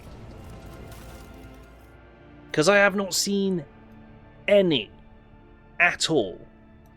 I've seen lots of people we can trade with, but none of them that have anything even approaching power armor. Kasbalika, these were all like alien stuff mostly, weren't they? Like Xenotech. And a Stormbolter, but you know, why not? Heavy Xenomesh. It's not bad. See, the heavy armor benefit seems to be a lot of it adds deflection straight up, which would be good. Would be great, that would. Jeez, red crystal staff. Nice. So I don't think any of these guys sell any kind of power armor. So that's worth knowing. Precinct Vox Relay. A chain axe called Carnage. Would a certain betrayer like that back? I don't feel like I want to be the one holding that when some cornate nutcase comes wanting his chain axe back. Just, you know, I don't think I want to be stood there or anywhere near there, to be honest with you. Why does this camera keep going upwards? Let's have it actually look at me. There you go. Now you can see me properly, folks. This is me. This is what I look like. This is the blanket around my waist. You can just about see. I am using a blanket to keep my legs warm at the moment. And if anyone else is in the UK, you will absolutely understand why. I guess this is the first one we can really afford stuff from. So let's just show tradable and do that, and get some rep with them. I need to go through my inventory at some point as well and get rid of all the stuff I'm not going to use into crates, like this auto pistol. In fact, let's just do it. Chainsword, don't care. Auto gun, never going to use it. Marksman rifle, hang on, is that better than... It's a Adira that's using the solid slug stuff at the moment, isn't it? Nope, Rebels one's better. I'm going to keep that, just in case I could use it. And... we kind of figured that the plasma gun... it does do more damage than the bolter, doesn't it? Plasma gun and flamer could be a good combo. You're having to wear a heavy blanket hoodie to keep warm. Right? This is a blanket. This is a poncho. This blanket becomes a poncho. I love it. It's one of my favourite blankets. My mother-in-law actually got it for me for Christmas. It's lovely. Add that to cargo. Add that to cargo. This autogun called the Ripper I'm not too bothered about. This Mizoa pattern hand flamer. Pretty much anything pistol-shaped I don't really need. We're not using the greatsword anymore because we've got... what'd you call it? What are they? I don't need that. Adrenaline war boots. At the start of the wearer's turn, they gain 20% dodge until the end of the round. Oh, I see. So this is good for someone who has high initiative. Because they're getting to go early in the round, so they'll have dodge for more of the round. You don't want to put it on someone who's low initiative, because it'll be their turn, and then immediately at the end of the round, and they'll lose the buff. I understand this more now. I don't know if I want to put them on anyone. We are done with the skirmishers' boots at this point. Can I split these? Yes, I can. I just want to keep one out in case someone manages to get heavy armor and we want to use it. Cargo. Bonus to commerce. You are already wearing a thing that affects you in combat. Yeah. No one has that taunt. Pirate scarf. No. Stupid thing. Reducing your own awareness by wearing an eye patch. Cloak of Retribution. Yeah, again, I don't think I want something that's gonna... no. No. And actually, these stims we made, I'm actually going to put them in cargo because they have so many downsides, I don't want to use them. That I might use at some point to make myself bonk things harder. Resolve by 2 for... No, we're never going to use that. That's the -10 to all statistics. That's a bad thing. Now, stims that basically give you an additional turn, they're actually quite useful. And I'm going to equip Pascal with some. And if we can get it to work, I'll show you why. That reduces all your weapon skills and stuff. Again. Ooh, but 2 charges of slash. That actually might be one for Abelard. Maybe, if we could get the build together for Assassin. These have gone into my cargo for some reason. Of course. And that has tied... Oh, yeah, all these ship components we're not going to use. Now. And these heretical things. Oh, look, and these void trophies. Hello! Hello, things that we needed a minute ago and didn't have. Right, why am I down here? Oh, I'm not. Just the camera was. I thought that was me. Just Adira. I want to do some more of this because we've definitely got some more boxes here. Another 800. It's not enough to level up, but it's good. And Fellowship. Another 500. Okay. Nice. Yeah, the UK's been crazy cold today. It's been like... When I left this morning to take mini range to school, it was -6 degrees. And that's unacceptable. I wanted to speak to Life's manager on that, because that was donk. Ugh. Right, let's move on. Now that we've done some upgradey bits. That new Thunderhammer's bonkers! I mean, literally. Had to run the co-op at 9, it was already -2. It's bloody freezing. It is. Right, let's take this yellow route. Permission to report, Lord Captain. I keep receiving messages about strange behaviours in certain ship systems. All decks report the uncontrollable opening and closing of doors, gates and airlocks. The last one's bad. They behave erratically and do not obey the operator's commands. Regrettably, this has led to casualties among the crew. Yeah, probably for the last one. The tech priests have explained that these phenomena are being caused by the machine spirit's irascibility and have spent hours chanting litanies to soothe their anger. Unfortunately, many crew members were badly injured before the prayers could stabilise the systems. Okay. Doesn't appear to have actually done anything, though. Right? We're okay. We're okay. Okay, no bad ships. We've got space dust here, which usually means we can harvest it for stuff. Yep, trophies, which is fuel. Let's have a look here. What have you got? Show me what you got. Not explored. Inhabited world. The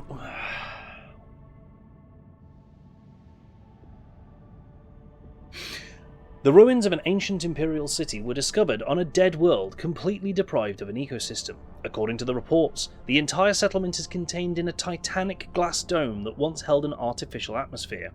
Your augurs detected the framework of 3 other similar structures that were never completed. For whatever reason, the dome's systems failed, and left behind is this city, a ghost that never managed to become a proper colony of the Imperium. So we could send out a crew to explore the Temple District, order the scouts to gather as many supplies as possible, drain the remaining fuel from the generator stations, explore the local palace, or leave the dead city. I'm going to start with the palace. Ghost sword? Ghost sword? Oh, it's an Eldari weapon. Oh, hello. Doesn't have any attacks, apparently. Interesting. So you need Eldari weapon proficiency for that. Oh, no, it's not. It's saying that if you have... Oh, I don't get it. Requisites features. No, you do need. Yeah, you do need Eldari weapon. I know what I'm talking about. I've got a point of profit factor as well. A lavishly decorated estate of the local ruler towers over rows of featureless bunkhouses. Several explorers perished from the cleverly hidden tripwires in the courtyard, but after losing their companions, the team easily disarmed the remaining traps in the estate. Anything of value has been promptly delivered to the rogue trader's vessel. The Lord Captain was even given an exquisite sword found in a secret cache that once belonged to the mansion's owner. Let's go for some supplies. Ooh, hello. Provisions, Mechanicus creations, ranged weaponry, and uniform kit. That's quite good, isn't it? Temple District. Holy stuff. And a blessed bolter casing. You just don't get stats on this page. Okay.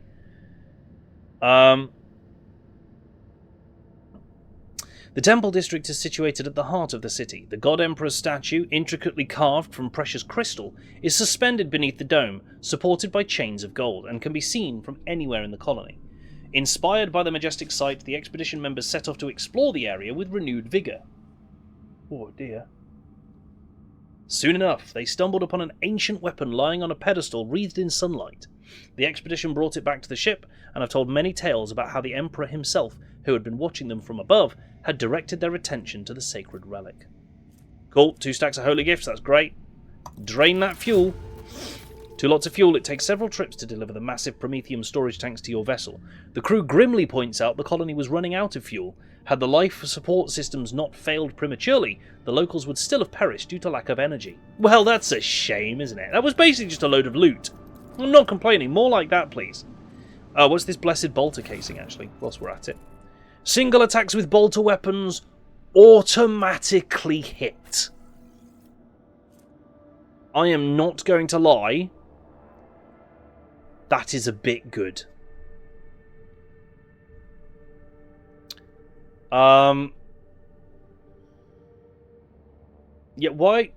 Question. Why has she got a greatsword equipped? When did that happen? And oh no, and all these didn't go in cargo, they got equipped. I clicked the wrong button. That's how that happened. I am not going to lie to you, chat. I am wildly tempted. Oh, she's also got great initiative, hasn't she? Yeah, we're going to give her the dodge boots, and we're going to give her the auto hit bolter. Now if she fires single shots with the bolter, guaranteed hit. Guaranteed. Yes. Now, I'd be interested to know if that means cover can still block or not, because cover is a separate roll from the roll to hit, I've discovered. Cover in this game doesn't actually reduce the enemy's chance to hit. It's just after they've rolled to hit, you then roll a cover save, essentially, much like you would in Warhammer 40,000. Crazy, that. We're going to give this a try, because she didn't have anything equipped there anyway, so, you know, 3 automatic bolt gun hits, I'm not against them. What's this weird rock? Plasteel, 2 of them. Yeah, problem is we've only got 1 extractium left, and we've already sat on 7 plasteel. So we're gonna actually, for the first time, not immediately stick an extractium on that and be willing to come back here. Should we need that plasteel? Scan it. Savannah World with a magnetic storm. The magnetic storm raging above the planet blurs the gaze of auger arrays. Only truly powerful diviner machines may see through the currents of magnetic fluctuations in their blessed vigil and discover mysteries of this emperor-forsaken planet. The rogue trader has decided to leave this unwelcoming world. Maybe he will return here one day. And it gave me a quest, I believe. I think I put that in my journal. Companion, Trade Protectorate, errands, other quests. Failed because I didn't accept. No, I don't. Hang on. Inspect the fuel lever on the ship's bridge. Critical task. How long's that been sat there for? I mean, what? I pay attention to stuff. Obvs. Let's go do that now, quick. So that's a thing we can do if we get better scanners, I guess, or some special scanners. Is go back and see through that magnetic storm to find out what's there. Yeah, damn it. Gonna have to go get a beverage in a minute, chat. I'm too thirsty. And it's all this talking this game gets me to do. I definitely need to make sure I've just got like a big old bottle of water on hand, you know? Okay, so where's the fuel lever? Oh, damn, also we gained a level. Nice. Boxmaster. Fuel lever. All the way back here? Nope. Ah, control panel. Hello. Let's boop the button. Pascal and Abel. Oh, of course, because we saved Abel. Did we? Yeah, we did. Did we? I forgot. Fuel system analysis in progress. Result, no failures. Oh, I didn't do it. Pascal, I didn't do it, mate. It wasn't me. You can't prove anything.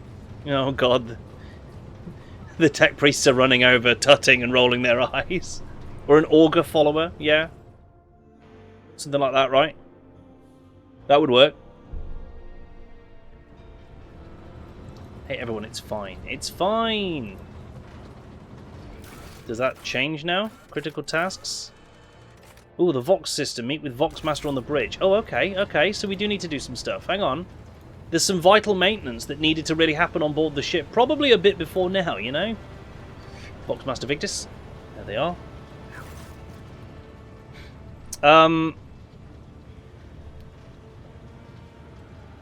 My personal log. How may I serve you, Lord Captain? My personal log states that the ship's Vox system is malfunctioning.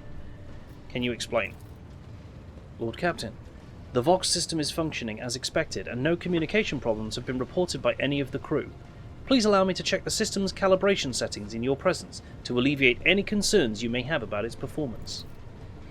The Voxmaster's thin fingers dart between hundreds of wires and cables on the control panel.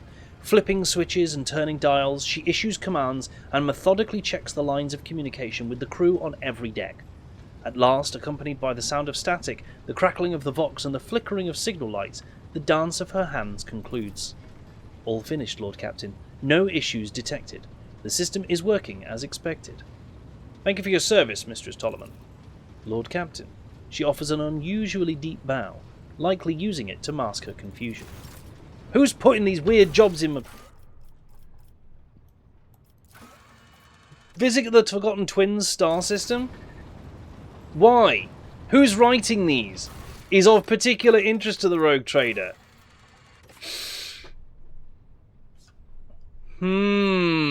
That's interesting. Authorize the databank decryption on the personal cogitator. The bridge cogitator once belonged to Theodora von Valentius.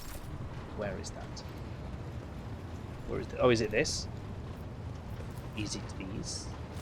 Yes. Lord Captain, the machine spirit of this mechanism slumbers. Should you wish to awaken it, use the key of your blood. Where's the hand? Chomp! The sacred mechanism is awake and ready to receive your request, Lord Captain. Pascal has informed me that the system has encrypted data stored inside. I wish to know its contents. Without another word, the tech priest turns to the cogitator. He raises his hands, and a prayer of binaric code pours out of his Vox device. The servo motors in the bowels of the machine grow louder, its undulating hum responding to his chant. Numerical combinations run down the screens. Beep beep boop boop, boop boop beep boop, beep beep boop beep boop. The machine spirit has discovered numerous critical errors. The data is damaged. The tech priest stops abruptly, and the green glow of his visor narrows. Registering an intact segment, the machine spirit has spoken. The worlds of Kiava Gamma and Dargonus hold certain data repositories. The mechanism is ready to provide the rogue trader with data keys that can unlock said repositories. How do I accept these keys? Beep beep boop boop boop beep. The gracious machine spirit is... I need to get an R2-D2 noises. The gracious machine spirit is willing to transfer the data keys to the head of House von Valentius by means of an Elect-2, a hypodermic tattoo augment. If you are ready to accept the keys, place your hand inside the servitor's mouth. This game has me putting my hands in a lot of things' mouths, and I'm uncomfortable. Retro K90, thank you so much for the follow. Jump in the toolbox, grab yourself a drink, and let's play some games. I hope you're having a wicked day today, and thank you for joining us. Ooh. Oh no, I've only got like one drop left. Hang on. I have to drink to your name. Come here. Now! Give me the juice! You saw nothing. I got it. Kiava Gamma was where those evil machines came from. Yeah, so I'm a bit concerned about that. Fine. Oh, cool. Deep within the servitor's dark gullet, unseen burning hot needles pierce your wrist, but the sharp pain only lasts a moment. The Elect-2 that has been planted inside your wrist should be enough to open the repository doors. Sweet! What repositories? That remains hidden. The encrypted databank belonged to the esteemed Theodora von Valentius. She was the only one who could have known about these repositories. Perhaps the former Engine Seer Prime could also have known. Omnissiah, accept his code. If I were to propose a hypothesis, it would be most prudent of a figure as eminent as a rogue trader to store her classified data in receptacles most secure. I need to know more. Beep beep boop, boop boop beep. The Omnissiah favours you. The machine spirit is willing to commence the calculation procedure that could restore the lost data. Yes, Pascal, with your 92%. The data has been restored, but it is only a single phrase, litanies of the motive force. That is all the sacred mechanism was able to salvage. Beep beep boop. Blessed are the Omnissiah's deeds. The repository on Kiava Gamma has a security system guarding it. The machine spirit has recovered a code that will allow you to disable the defenses. That's handy. That's very handy. Thanks, buddy. Hey, look, apparently there was a load of stuff on the bridge that I was meant to be doing. Who knew? I'm not supposed to just run off across the galaxy doing my own thing. Weird, that. Level up for the Vanguard. Is it? Oh, it's, right, so it's a new ultimate. Ooh. Until their next turn, the Vanguard attacks each enemy that attacks the Vanguard's allies in a 3-cell radius around the Vanguard. Additionally, until their next turn, the Vanguard always retaliates when attacked. So that's a super awesome heroic act for tanking, is retaliation. So this is what this one's going to be. Everyone's getting a new heroic act. What are you? You're an officer. A Origin cold trader.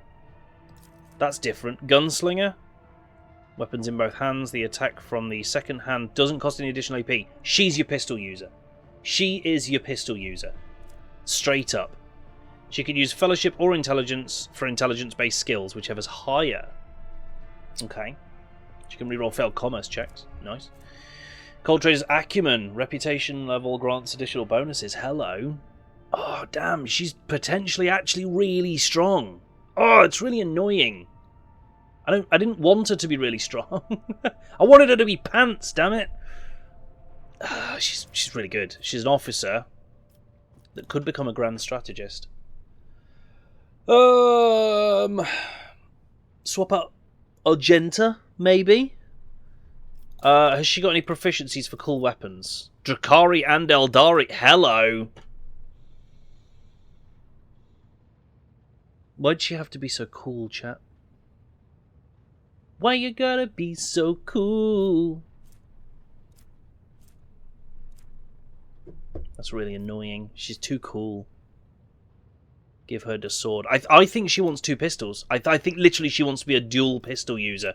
Because she gets to fire the first one and then the second one for free, you know? Albeit the second shot's at slightly reduced ballistic skill, but she's got BS 60.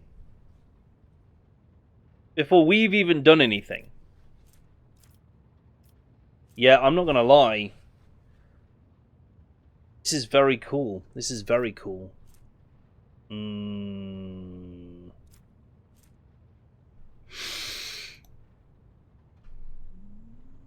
What else has she got? For commanding voice, range of abilities is increased. Lasting impression makes voice of command half of the bonus stays till end of combat. March means that whenever her ability moves a target, she gains movement points equal to half the distance they moved. Leader's Assault, whenever they make an attack, they gain 5 Fellowship. That's potentially really strong. Target's next attack will ignore cover and have double the effective distance. Ooh. She can't have a pistol and melee weapon like the others. She can. She absolutely can. But here's my reasoning. Pistols and melee weapons are two very different engagement ranges. If I'm in melee with an enemy, I want to have two melee weapons because you're going to do more damage that way. But if I'm ranged from an enemy, that sword's doing nothing. So like I feel like you've got to pick one of those and commit. So either she wants to be dual swords or she wants to be dual pistols. And as an officer rather than a warrior, I think pistols is going to benefit her better because she doesn't want to be in the middle of the battle, so to speak. Plus, we've already got two very capable melee users. Let's just check inventory as to what we've got. Because, yes, she can use that Eldari sword. Right? So she could do that. Oh my god. She's currently equipped with a shuriken pistol and a splinter pistol. And an Eldari chainsword. Oh, wait! We can do that! We can have one set of weapons be her pistols and one set of weapons be her melee. Yeah, this makes way more sense. Way more sense. 30% armor penetration on that. Okay, and do you know what? I kind of like having her along. That's annoying. That's a little bit annoying. Does her ability only count for single shots, or can she fire an offhand weapon like Burst for free? Because if so, this got cooler. It's got way cooler. Gunslinger. When Jay is fighting with weapons in both hands, the attack from the second hand, depending on which hand she attacked with first in the round, does not cost any additional AP. Okay, so it's just no additional. Because normally the offhand attacks are at +1 AP. That's okay, we can manage with that. We actually can.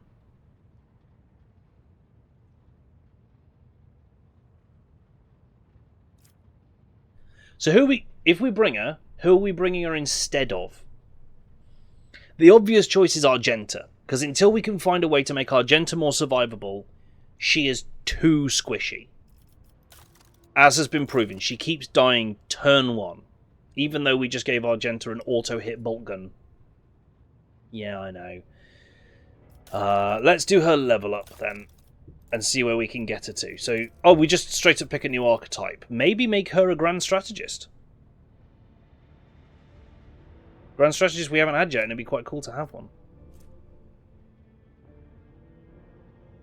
Yeah. So Grand Strategists get to place 3 zones on the battle at the start, which is quite cool.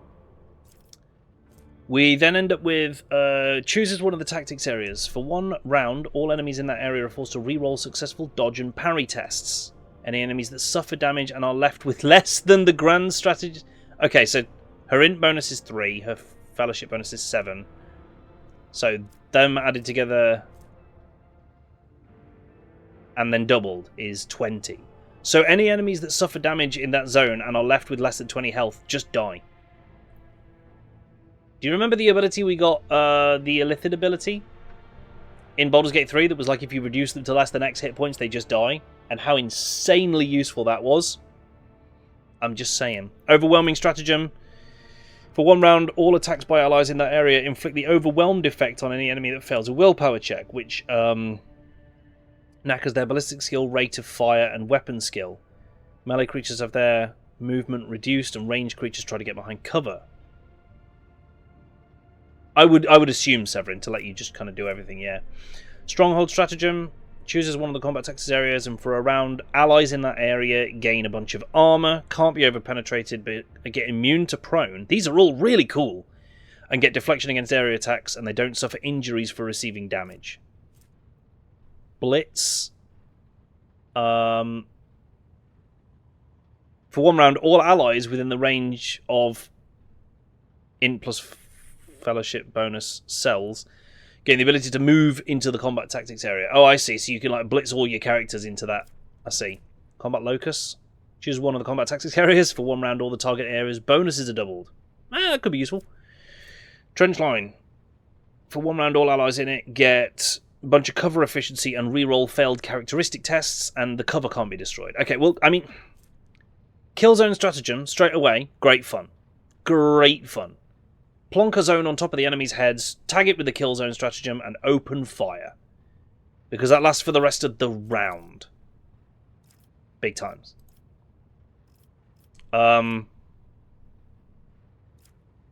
Shit, there's loads of stuff. Diversion zone. Using a stratagem on a rear area also makes allies in that area lowest priority. Using a stratagem on front line gives them dodge against friendly attacks, so you can fire over their heads. Enduring zone. Stratagem on a combat tactic area grants all allies in the area +3 deflection against the next melee hit. Redeployment. Stratagems give all allies in the area 1 movement point. More enemies than allies in the frontline area. All allies in the area gain parry and dodge. If there are more allies than enemies in the frontline area, all allies deal more damage. That's kind of cool. Personal zone. This is my personal zone. Allies, including the Grand Strategist, in the same combat tactics area with the Grand Strategist gain a bunch of perception and agility. This is actually kind of crazy. Allies gain the ability to reposition the combat tactics area they're currently in at the cost of 1 AP. That's cool, lets them all move them around. Stratagem on a backline grants allies in the area crit chance. Mobility zone allows the area to move 1 cell. This is crazy. Oh, here we go. This one's only available if you're an officer. That's cool that they've got that synergy. Makes a lot of sense, in fairness. They're both like the absolute fellowship builds. Oh, that's potentially cool. Each time the Grand Strategist uses a stratagem, they gain a stack of the Strategic Perfection effect. At 6 stacks, the next stratagem applies the benefits of all, and there's stratagems, of all stratagems known by the Grand Strategist, and then the stacks are removed. Improvised strategy. At the start of combat, he gains 1 random unknown stratagem and can use it till the end of combat for 0 AP. I like the randomness. I like it. Sniping zone. Gives him crit if there's no enemies nearby. In the rear zone, no enemies in the back line. The first attack in the turn. Costs 1 AP less. Disputed zone. God, there's so many!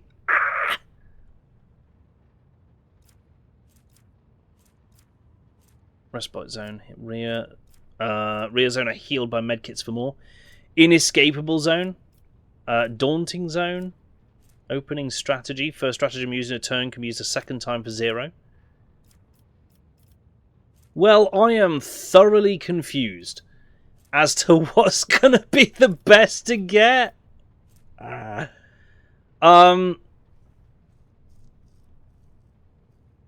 Combat tactics bonuses are increased by numbers if you don't move it for 2 rounds. So if you leave the zones where they are, they get stronger. I think...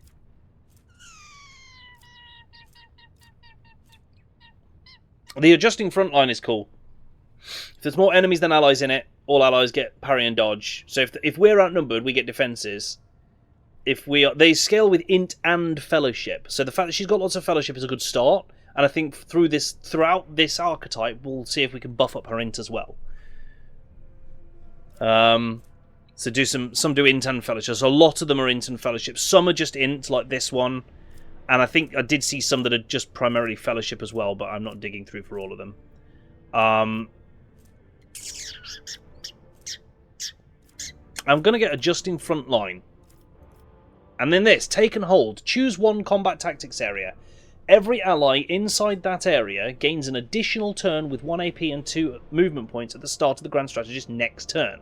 For every enemy that was killed in the selected combat tactics area, the additional AP is increased by 1 up to 3, and the additional MP is increased by 2 up to 6. So that means he basically says, next turn, you're all getting bonuses. But if you kill some folks in there between now and then, and it has to be enemies killed in the selected combat tactics area.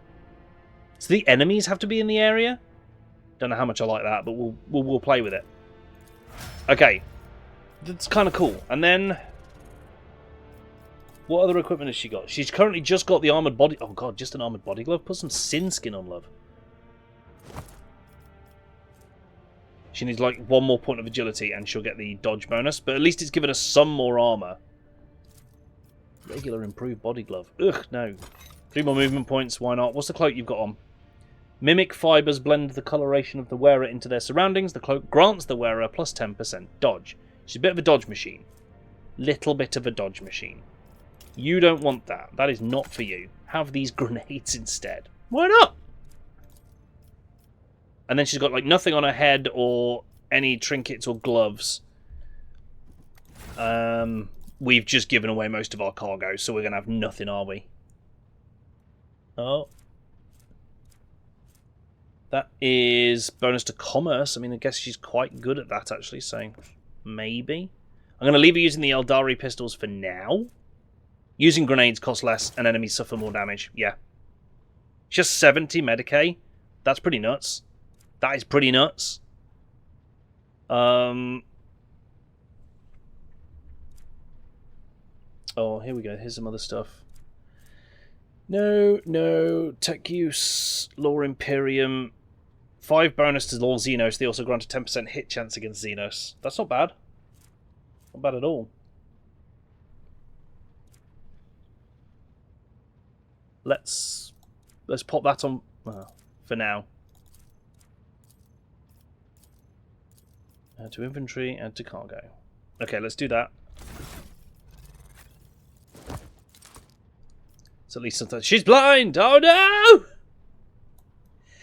So she's got 1 Eldari pistol and 1 Drukhari pistol.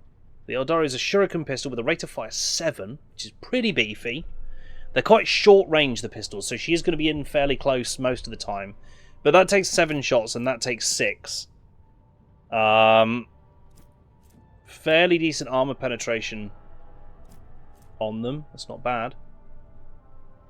But if we remember, anything that increases flat damage is going to be bonkers with these weapons. Anything, even just like +1 or 2 damage, is going to increase the overall damage of these things to insane levels. And if things get too close, she can chop them up with a chainsword and a ghost sword. That chainsword hits like a truck, by the way. That's crazy. So, oh yeah, wait. Let's level everyone else up. Not you, Heinrich. Not you. Orchestrated Firestorm. Yep, she selects a 3x3 zone on the battlefield, and all allies shoot someone in it. Yes. I will... Do we want to take Adira? How good's Adira being at the moment? I mean, she's buffing Cassia, in fairness, which is a reason enough alone to take her. What does Dispatch do? Makes an attack against an enemy. This attack cannot miss and deals 50% more damage. It also deals additional damage equal to a quarter of their missing wounds. Hit something weak and see if you can finish it. The assassin's dodge reduction, armor penetration, and parry reduction are doubled for this attack. Okay, that's not bad. She can help stack exploits on bosses as well. Yeah, that's also very true. Abelard gets dispatch as well. There's that nice big damage hit. I am going to keep leveling her up just on principle. Steady superiority. Until the end of combat, the Archmilitant can make 1 additional attack each turn. Ooh. Oh, that's a really strong heroic act. It basically lets her do 3 attacks a turn. If we can get some better equipment for her and get her more survivable, she'll be useful. But currently she's just not. She needs a chance to have a bloody turn, though. Exactly, Severin. Wild Hunt simultaneously makes several attacks equal to the number of prey in combat, and they're equally divided among all prey in their line of sight. So if you can mark 3 things as prey, but then get it so you can only see 1, he'll snipe the same one 3 times, because it always crits. Ba-ba-bam. That could be a way to bring down big prey. Or, mark 3 things as prey and just boom, take them out in one go. That's very feasible as well. Heinrichs is still learning how to be a warrior. I'm not using him. He's trying to be me. He was trying to be me, but I was being me before it was cool. Let's sort these a bit. Look at this majestic unit. Look at this absolute unit of the Imperium. I mean, would you mess with him? Even without knowing he's got psychic powers? She just follows Ab Assassin or Toolbox on some flank. Yeah, so that's what I'm thinking. So Jae can just kind of follow on and help out. So we can't do anything about that magnetic storm yet, so let's go somewhere else. Sister Argenta. Sisters of Battle. Very badass. Right, what did we find? +1. Oh, that's +1 nav point for finding that. So I reckon here is the safest place to go. The only place to go, really. Lord Captain, I hasten to report the disturbing news brought to me by the machine spirits of the ship. The matter is extremely delicate and concerns Lady Cassia. You see, since her first day aboard, her presence has been a disturbance to the crew's way of life. If you'll allow, I have prepared a detailed report. Cassia is an honoured guest on this void ship, and the voidsman must come to terms with all her oddities and caprices. And for those who cannot, lashes to every one of them. Yeah, Cassia is one of our... We need Cassia. Now, deliver your report. Ow. The first incident occurred immediately after our departure from Urak 5. The Lady Navigator chastised one of the ship's runners, after which he went to his living quarters, killed his family, and then shot himself. Yeesh! The second incident was noted while traversing the warp. The Lady Navigator gave the pilots the wrong instructions, and the void ship was thrown off course. For a matter of minutes, but this was enough for the forces of the Immaterium to anger the machine spirits enough for them to start a fire in the service bay. After that, officers living near Lady Navigator's quarters... Oh, cool. Began to express extreme emotions: hysteria, apathy, euphoria, rage. This is quite detrimental to crew morale and performance. The last incident was recorded on Footfall. Around 100 living birds were delivered on board during our stay on Footfall. Each bird cost a hefty sum, but I have failed to discover their purpose and subsequent fate. Here's the thing, right? You all have got a problem with her, but she's our navigator. She is the one creature that keeps us safe on our journeys through literal hell to get to other planets faster, right? We kind of need her, so buckle up and deal with it. Yeah, yellow sounds most fun. Green, nothing happens. Yellow is a low chance of a bad event, such as minor damage or a tactical fight. Orange route, high chance of that. Red route, guaranteed tactical combat or major damage. So yellow, I like. I was also told about a conflict between the Lady Navigator and the Seneschal. Alas, with no details. If you like, you can ask Master Waserian directly. Things are even worse with Jai Hedari. I intercepted a voxcast in which she promised she would, and I quote, end that Kashar if she ever saw her again. If I may, Lord Captain, the Lady Navigator's state of mind worries me. She is self-contained and does not mesh with the crew at all, which is why everyone avoids her. Even senior officers can be superstitious.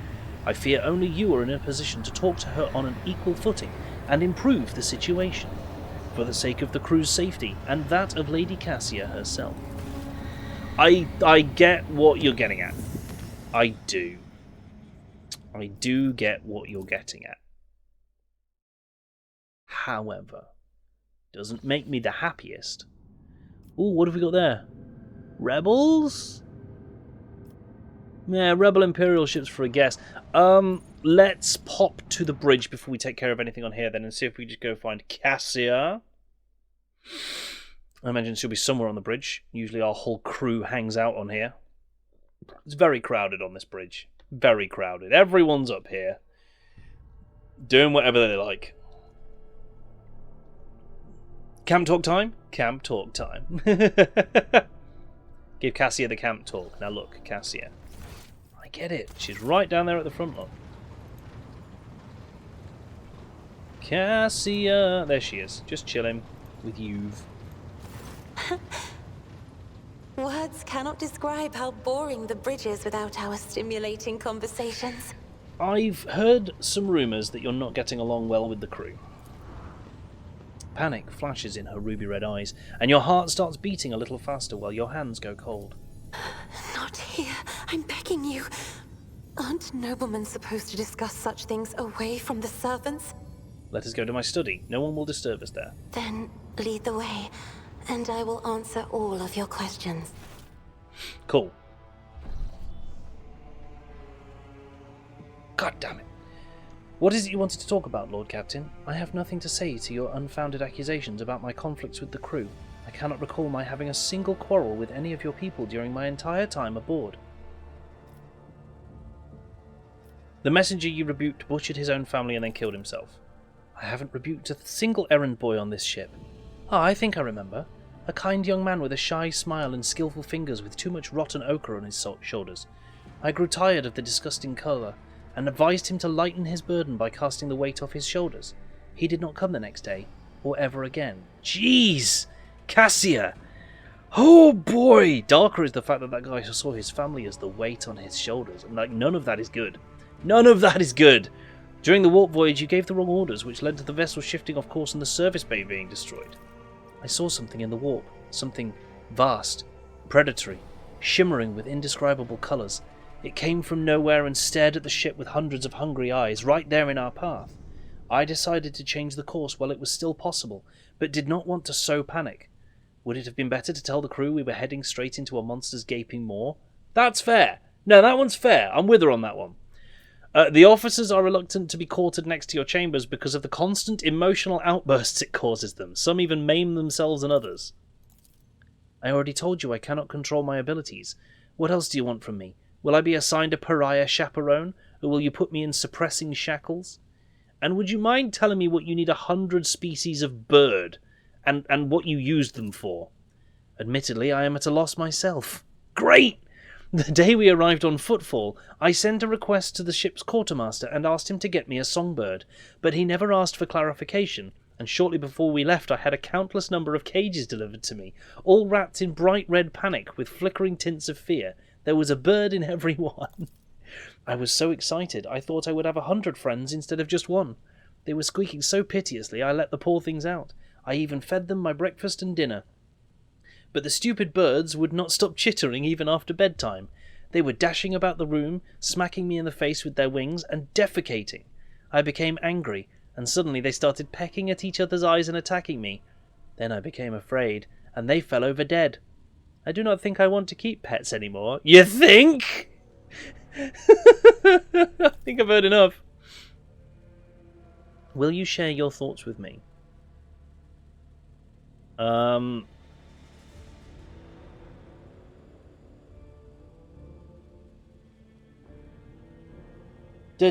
have a kind soul but have difficulty reaching out to people. I could teach you the art of communication if you like. She needs to start knitting. That would be wonderful. My education on Urak 5 was cut short, but I had realised by then that the wisdom of books is a poor substitute for the wisdom of experience. Very well. Since we are done with this misunderstanding, I would like to change the subject. It would only be fair for me to ask you a few questions now, wouldn't it? Cassia hesitates and continues in a less confident tone. Do not mistake me. I am not going to accuse you of anything. It's just that you are the most worthy interlocutor on the entire ship, and you're always so busy. What would you like to ask? Oh my god, okay. I read a treatise by Pysius de Mobius very recently, who claimed that subjects would never believe their new ruler was better than the old one unless the old one had been a tyrant. No matter the circumstances, the low-born rabble become deluded about their prospects and rebel in favour of their base desires. What do you make of that?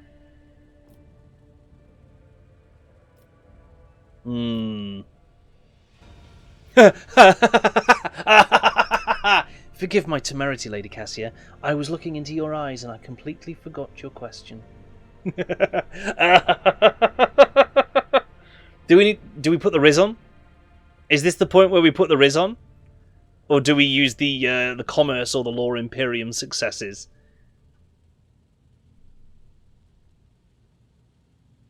Are we going for maximum Riz on the navigator? Because I need a decision. Save? I can't save mid-conversation. Riz or miss? Riz or miss? Lord Captain, I presume you haven't yet read the book that I recommended to you, or perhaps you already have and are simply ridiculing me. Your heart grows hotter in your chest. You lose your breath, and warmth rushes to your cheeks. Cassia, her face flushed with colour, cannot bring herself to raise her snow-white eyelashes. Just this once, I shall forgive your absent-mindedness. Please do try to concentrate when I ask you this next question. According to the 20 tomes penned by the preacher Oistach Istafan the Forgotten, jeez, mercy and cruelty go through the world hand in hand, but people flock only to one pan of the scales. Would you rather inspire fear in your followers, or be magnanimous and choose awe?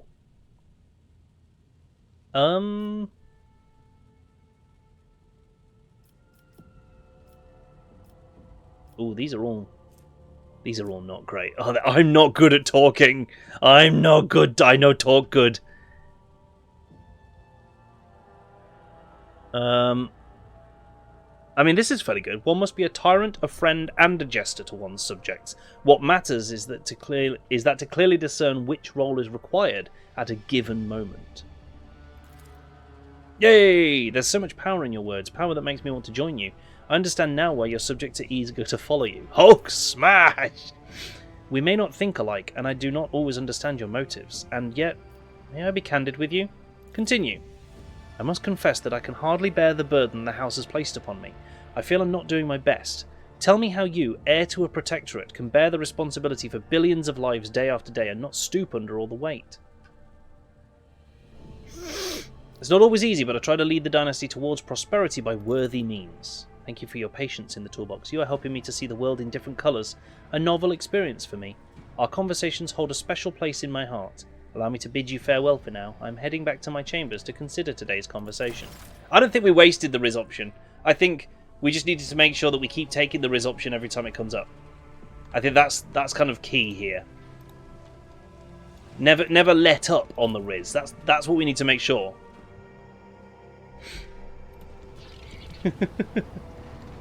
The Riz is eternal and must always be present in all senses. Right? Are we sorted?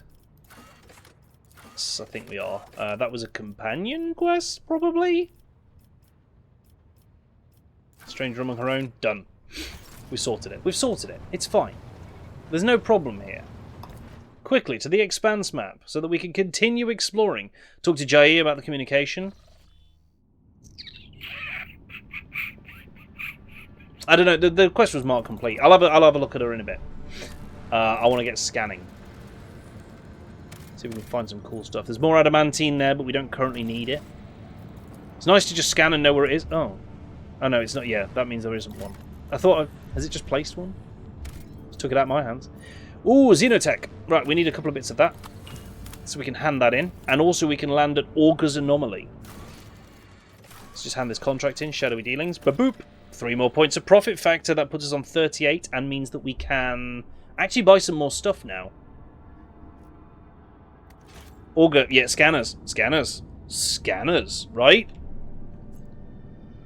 We'll do some more shopping in a bit as well. Okay, so we're taking Jai. Yeah, I think we're gonna have to take Argenta out on. I think that's the way it's gonna have to go. She's just dying too much. Now, don't get me wrong, part of that's my fault for not putting her in enough cover, making her run out to fire her flamey stuff. Her flamey bits. Ooh, But when we've gained some more levels, she'll be able to take heavy weapons, and then when we get that heavy bolter, she might become more useful again, because I'm hoping that means that single shot mode on the heavy bolter will auto hit. Maybe. But let's take Jai for now. Try her out. See how she does with her Xenotech weapons. Bottomless pit! Oh goody. This sounds great. What are we going to find in a bottomless pit?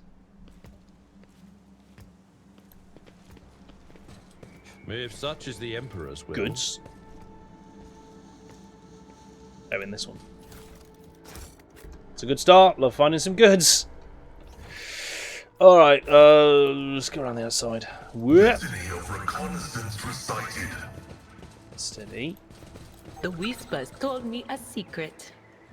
Carved pattern, awareness 55%. Save. Hello, bottom. How does the pit poop? Over. The surface is covered in countless scratches, and you can discern some logic in them. Someone began by scratching strange symbols, but then defaced them, adding extra marks and lines. Was that a pass? That was a pass. Oh, nice. So that's what happens when you pass that. Calculating optimal route. Rusty cogitate. Everybody loves a rusty cogitate, don't they? Oh, it's just full of stuff. Okay. Not complaining. Free stuff.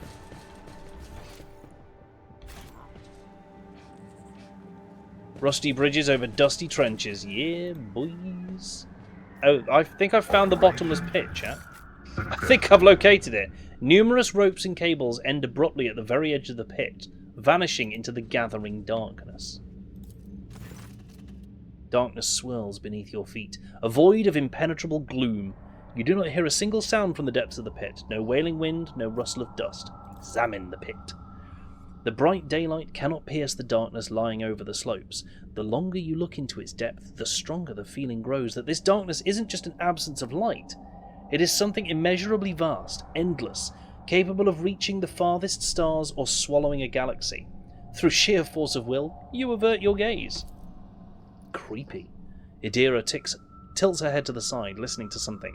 Then she scowls and spits on the ground. Grox knows what it is. It's beyond my remit. Okay, so there is a bottomless pit on this planet, and we don't know what it is. Awareness 95. The whispers told me how.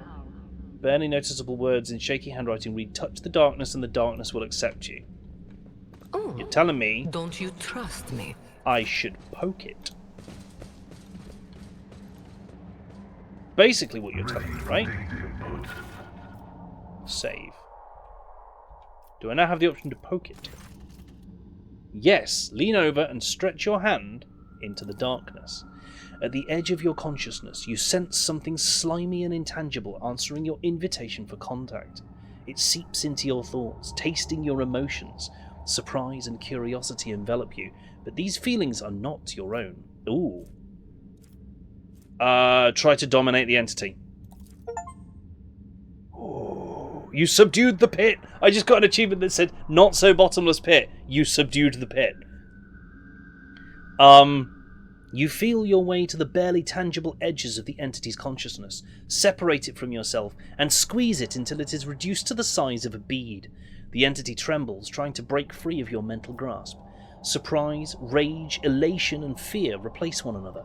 After a while, the entity stabilizes, but the moment you lose your grip, it escapes, leaving behind a piece of itself inside your mind.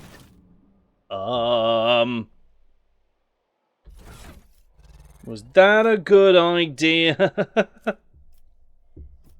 Why's my logic down? Grim Portents. I'm sure that's fine. Oh no, that's my triumph thing, isn't it? Yeah, that's okay. That is fine. I don't know what that did. I don't know what that did, and that's almost more concerning than if I did know.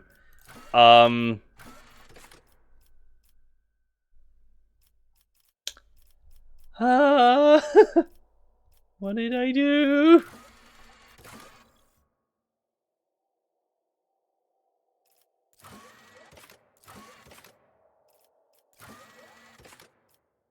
So yeah, I'm sure nothing bad will come of that later. Just a quick check around these boxes and stuff, see if there's any more that we can scan up as lootable. Nope, looks good to me. Okay, well let's leave, and yeah, nothing bad can come of that. Check traits. Ooh, yeah, like talent stuff, right? It's a good call. Active abilities, here we go. Origin, flagship. Oh damn, I've got loads of convictions now. Nice. Dogmatic follower, iconoclast adherent. Which means master of command. So in the first round of every combat we run real fast. Nice. Champion of the Abyss. Permanent 2 bonus to weapon skill tests and 5 bonus to coercion tests. That's what we got. I got 2 points of weapon skill and 5 points of coercion. Nice. And we can put an extractium on that. Oh, well, we did put an extractium on that, right? Right? Yes, and we then immediately spent it on completing the thing. I know what's going on. Don't imagine for a moment I do. Xeno Ruins. Nightweave silk and shifting fabric. Cool. Free stuff. I love free stuff. Okay, save. It's fleet battle time. Kind of a shame we only get one ship. A report shows up on your personal cogitator screen. Unknown ships are towing the Interstellar Sextant, a cargo ship belonging to one of Footfall's wealthiest traders. It looks like the pirates have bitten off more than they can chew, and have now been forced to drag the ship to a more secluded place where they can plunder it undisturbed. Attack them. As soon as they see you, the escort ships charge into battle at once, while the captive sextant powers up its warp engines. Unless you interrupt the preparation for the jump, the cargo ship will forever vanish beyond the veil of the Immaterium, along with all the riches it is carrying. Don't let it get away! So it's going to be disengaging at the start of battle, I'll bet. But we can fix that.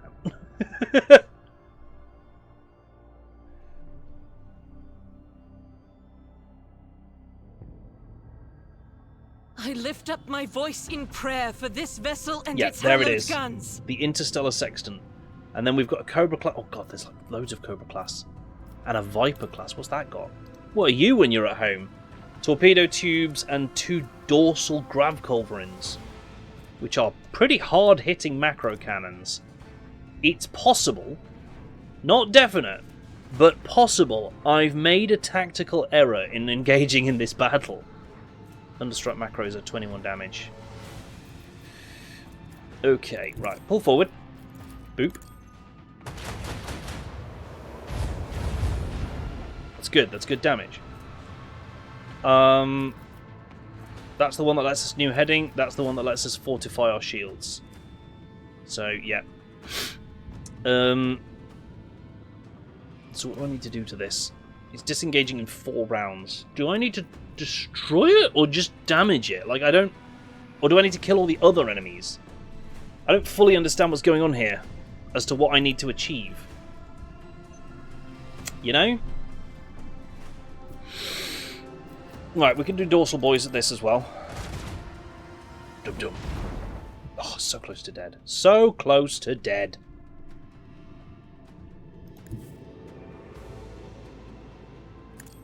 See, from here, I can boop him. I can unboop him fairly hard. That's the question, L-Crabs. Like, I'm like, do I need to kill this? No, I may do, because it's showing as enemy. Do I need to kill this? Or do I need to kill all the other enemies? Like, I'm not fully understanding what I need to do. This got a lot of shields, though. This is the problem. And those shields regenerate every turn. Which kind of leads me to wonder if I'm meant to target the enemies instead. You know? Just a thought. Let's put out some torpedoes into the universe.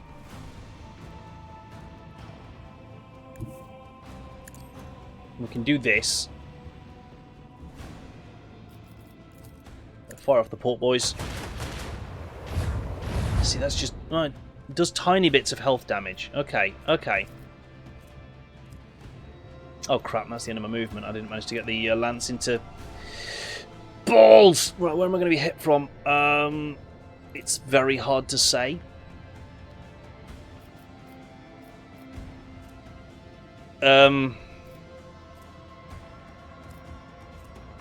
Probably the right if they fire from where they are now. But that's it, also the front, and also, yeah. Charge the front shields. And let's see what we can do with that. That's fine.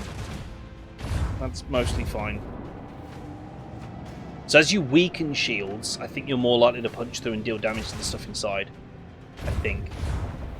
There we go. So that was... he's hitting from the side. Should have charged that. Never mind. What's the big one? Yeah, it would have been. So now some others come in. Luckily, we've got a straight torpedo shot on them. Look, straight torpedo shot on that guy. Or we could fling him at the Interstellar Sextant if it doesn't run too far. It is running too far.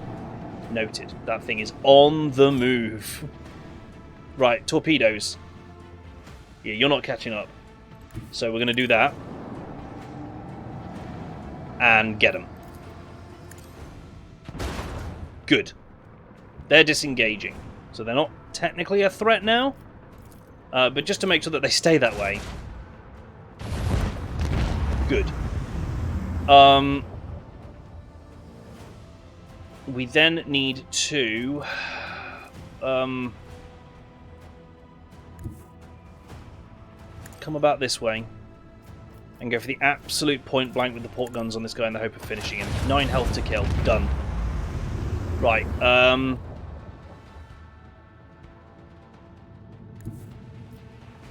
No shot. maybe shot. Definitely shot. Yeah, can't get anything with the starboard guns this turn, but I can lance this guy in the hope of doing some damage. Just gone off shields. The shields aren't regenerating though, so we can absolutely bully this guy down. Okay. We've got like 2 more turns to do it in though, so it's not great. Oh, he's got torpedo tubes. Of course he has. Viper. Oh my god! Whoa! Whoa, whoa, whoa, sweet child of mine.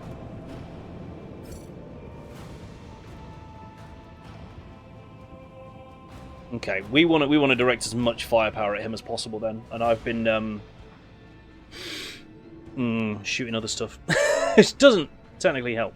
I'm going to pull up right alongside him at the end of this turn. But to get there, yeah, we're going to do some stuff. We're going to do this. Still just shields. Still nothing but shields, although they're weakened now. We're going to pull forward to the point where we can fire the dorsals at him from the back.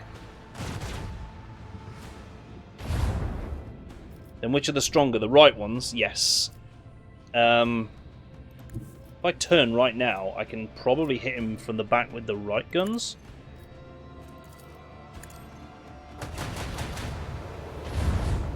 Looks like it. Looks like that's what we pulled off. Then we're going to move here, all up in this guy's grill. I mean, we're absolutely dead. This is the problem. We are super dead. And then we're going to launch torpedoes right there. I don't think those torpedoes could turn to get us, but with him having to just go forwards, we've basically launched torpedoes along his trajectory. We can always have another go at this fight. We're going to need to, because we're about to die. Executing damage control. Holy shirt balls. This guy's facing away from me. Surely he can't get around to do too much in this turn. Yeah, no. No. You're out of range. You're out of line. Right, plasma torpedoes. Do your thing. His unshielded bum. Good, we surrender. Got him. That's what you need to do. Enough damage to make him... Sorry. How did your pilot do that? Can you explain that to me, please? Ah, yes, sir. The enemy appear to be using a jank maneuver.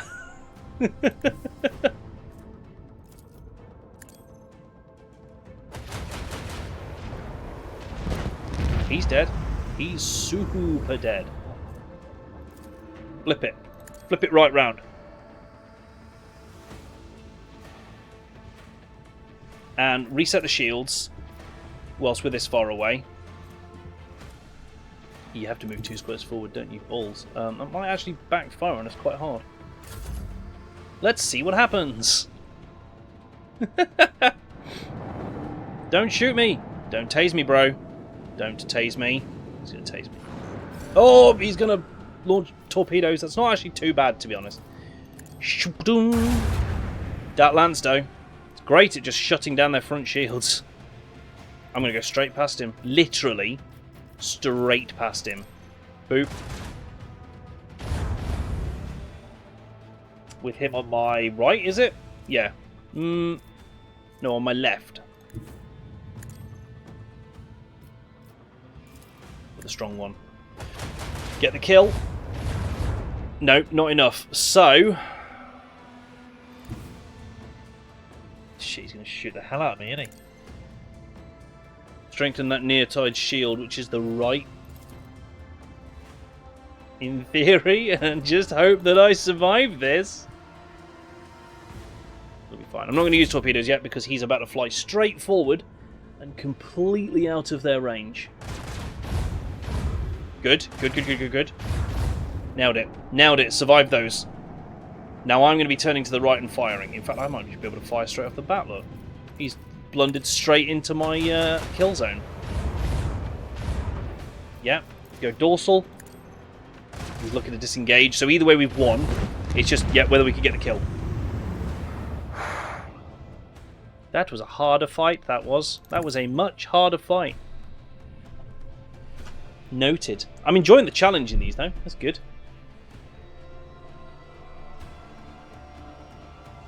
End the turn. I think we're done here. Boop. They go pop, we win. With 20 hit points left. The crew has been recognized as Ooh. adequate.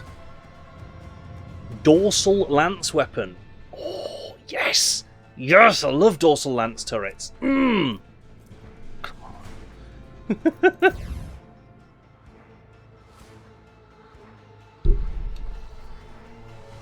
That was it.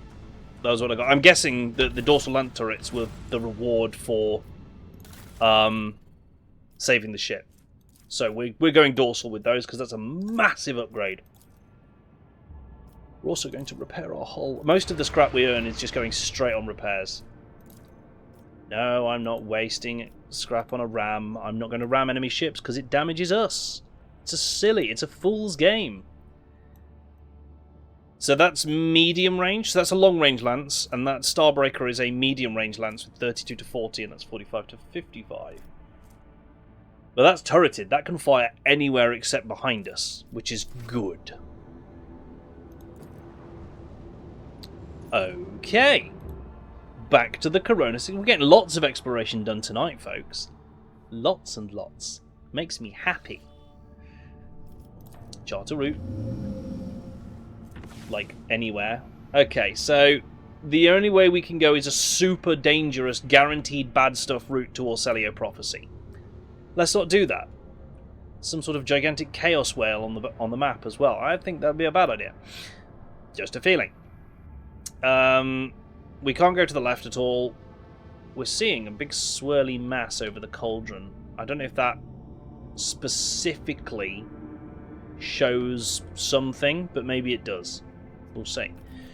So I feel like we're going to have to go... We've been to Trinitas once before. I think we're ultimately going to end up at Telecos Epsilon here for the Agriworld Janus. We're going to Janus. Because I don't see many other routes we could take here. Aim for Janus and hope for colony management. I like it. I love it, in fact. We're going to go here. We're going to use a point to make it yellow, because we don't use these very often. God. Damn it. Ow. Oh, wow. Lord Captain, I bring dire news. A feud has broken out between the clans that maintain the Void Shield arrays.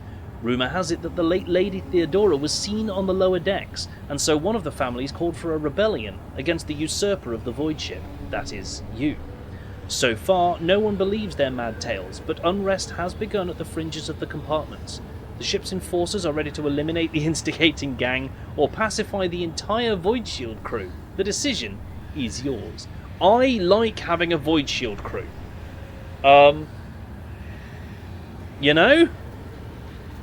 I like having a Void Shield crew. What's this story about Lady Theodora?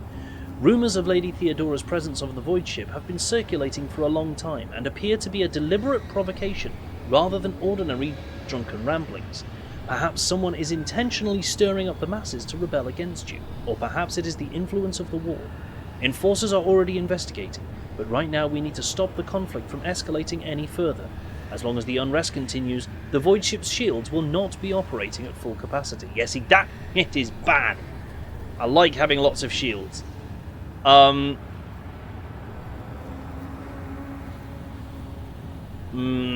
Source of the rumours, or destroy the rebellious clan and find a replacement. Once server files are available, they will be hosting servers. Ooh, I don't like how fine cut that sounds, Data Swami. Because there's no pre-install on Pal World. This is part of the problem we're running into, isn't it? Like,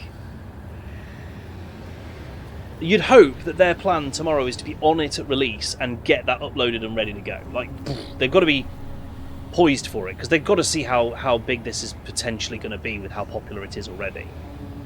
You'd hope. But if they're not on it and not ready, then it's just going to fall flat. It's just going to fall flat, because I know that there's other companies who are absolutely poised to get this set up. Not sure day one will have it. Just need to pay, pal. Love it.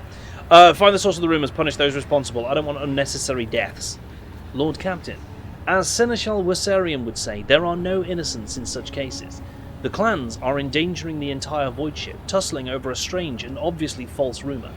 If you so desire, I will convey your wishes to the enforcers later, but right now the unrest must be stopped, and the people returned to their direct duties or replaced. Destroy the rebellious clan. Find a replacement. I'll see to it, Lord Captain. I don't know how good or bad that ended up being, but... And then let's go straight to here. There's only yellow. Lord Captain, we have an emergency. We've received word there's been a sighting on the lower decks. A sighting of Lady Theodora. The messages we have received are incomplete and vague, little more than yelling and hysterical claims. There are reports of casualties and unrest. The compartment in question has already been sealed off, but I thought you might want to look into what is going on yourself. The situation is delicate, and what's especially disturbing, there are mentions of Idira class being present at the scene. What is Idira doing there? Idira broke her microbead, so I wasn't able to find out anything from her. But, Lord Captain, Idira is a Psyker, and we are in the warp. You are the only one who would risk setting foot in that compartment, and if you do not, we will never see Idira again. Oh, jeez! Okay, I will go. Please don't kill off Idira. What? That's an option? Oh, we're going into the macro cannon chamber. Great, she's futzing with the ammo. The gigantic, 18-wheeler sized rounds that this ship fires at enemies. Take use. This explorator is blessed with multifunctionality. This been working order? Good. I'm glad.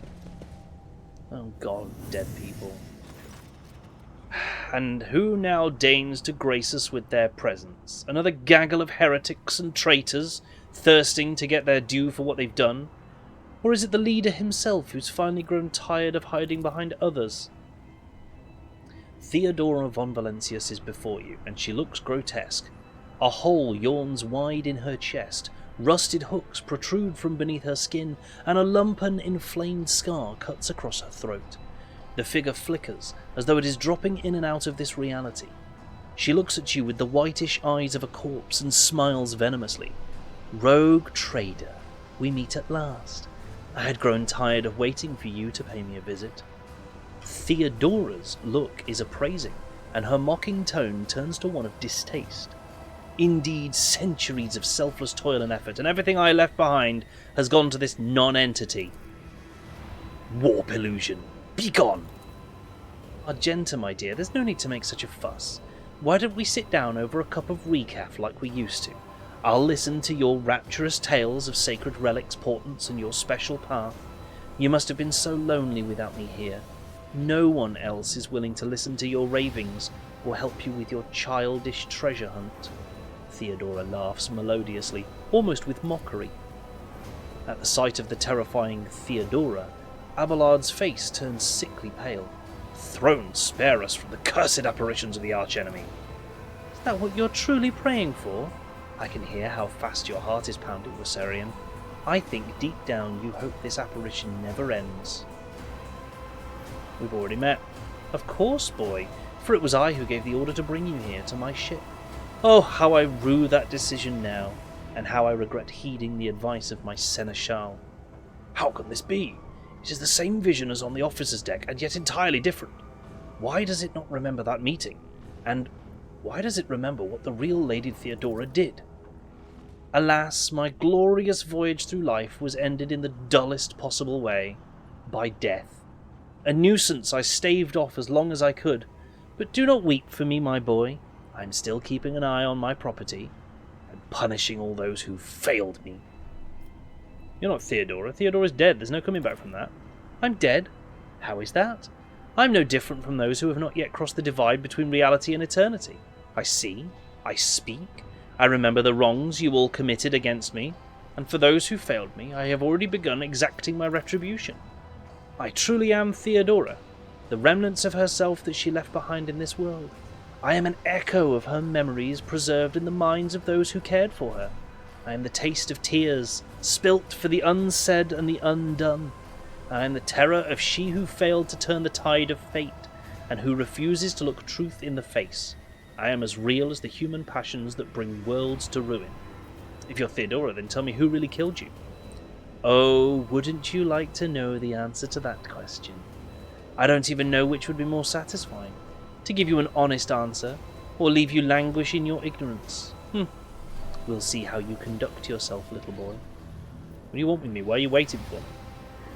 Theodora wearily rolls her eyes. Matters are so dire that the pleas of one of my servants breached death's veil to reach my ears. How could I ignore such a desperate cry for help? And from my little Idira, no less. And once I appeared here, of course, I had to meet the pretender who has allowed this deplorable state of affairs. I'm sorry we couldn't help you, but you do not belong here. Theodora tosses her head back and laughs. The scar on her throat opens with a wet sucking noise, curving into a horrible facsimile of a smile. He feels sorry for me. Wretched, spineless creature. No, the only one worthy of pity here is you, boy. But do not expect any. I am not here to console you. Oh no. I am here to seek retribution against all who failed me. My brainless crew, my useless officers, my pathetic servants who turned their backs on their mistress in her darkest hour, and worst of all, you, my dear heir. You who have undeservedly claimed the warrant and everything else that is mine. I will drag it all to the warp with me, including you. Oh god. Oh god. So basically, Idira's been super sage over the death of Theodora, and something psychic in her has brought back some kind of warp ghost, which is not good. Hideously mutilated. The flesh seems to have melted at the edges. Good! Good. It's always great when a warp apparition is out here melting flesh. So all the machinery around here sounds like it's not doing great. Oh good, workers. You'll best not be planning to turn on me. Only darkness can be seen in the open breach of the macro cannon. Onward. Huge shell ready to be loaded into the macro cannon breach. Oh, here's Theodora again. Hello! Where is she? I clearly remember her being around here somewhere. Okay. Did you lose Idira, Warp Ghost? Did you manage to... No, she's up there. Look. Oh, there's goodies up there as well. There's loot, chat. There's loot up there. There you are, my little coward. Why won't you look at your captain, Idira?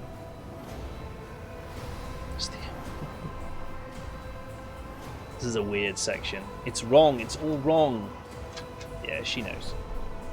Look at her, boy. My little Idira is utterly trapped in her visions.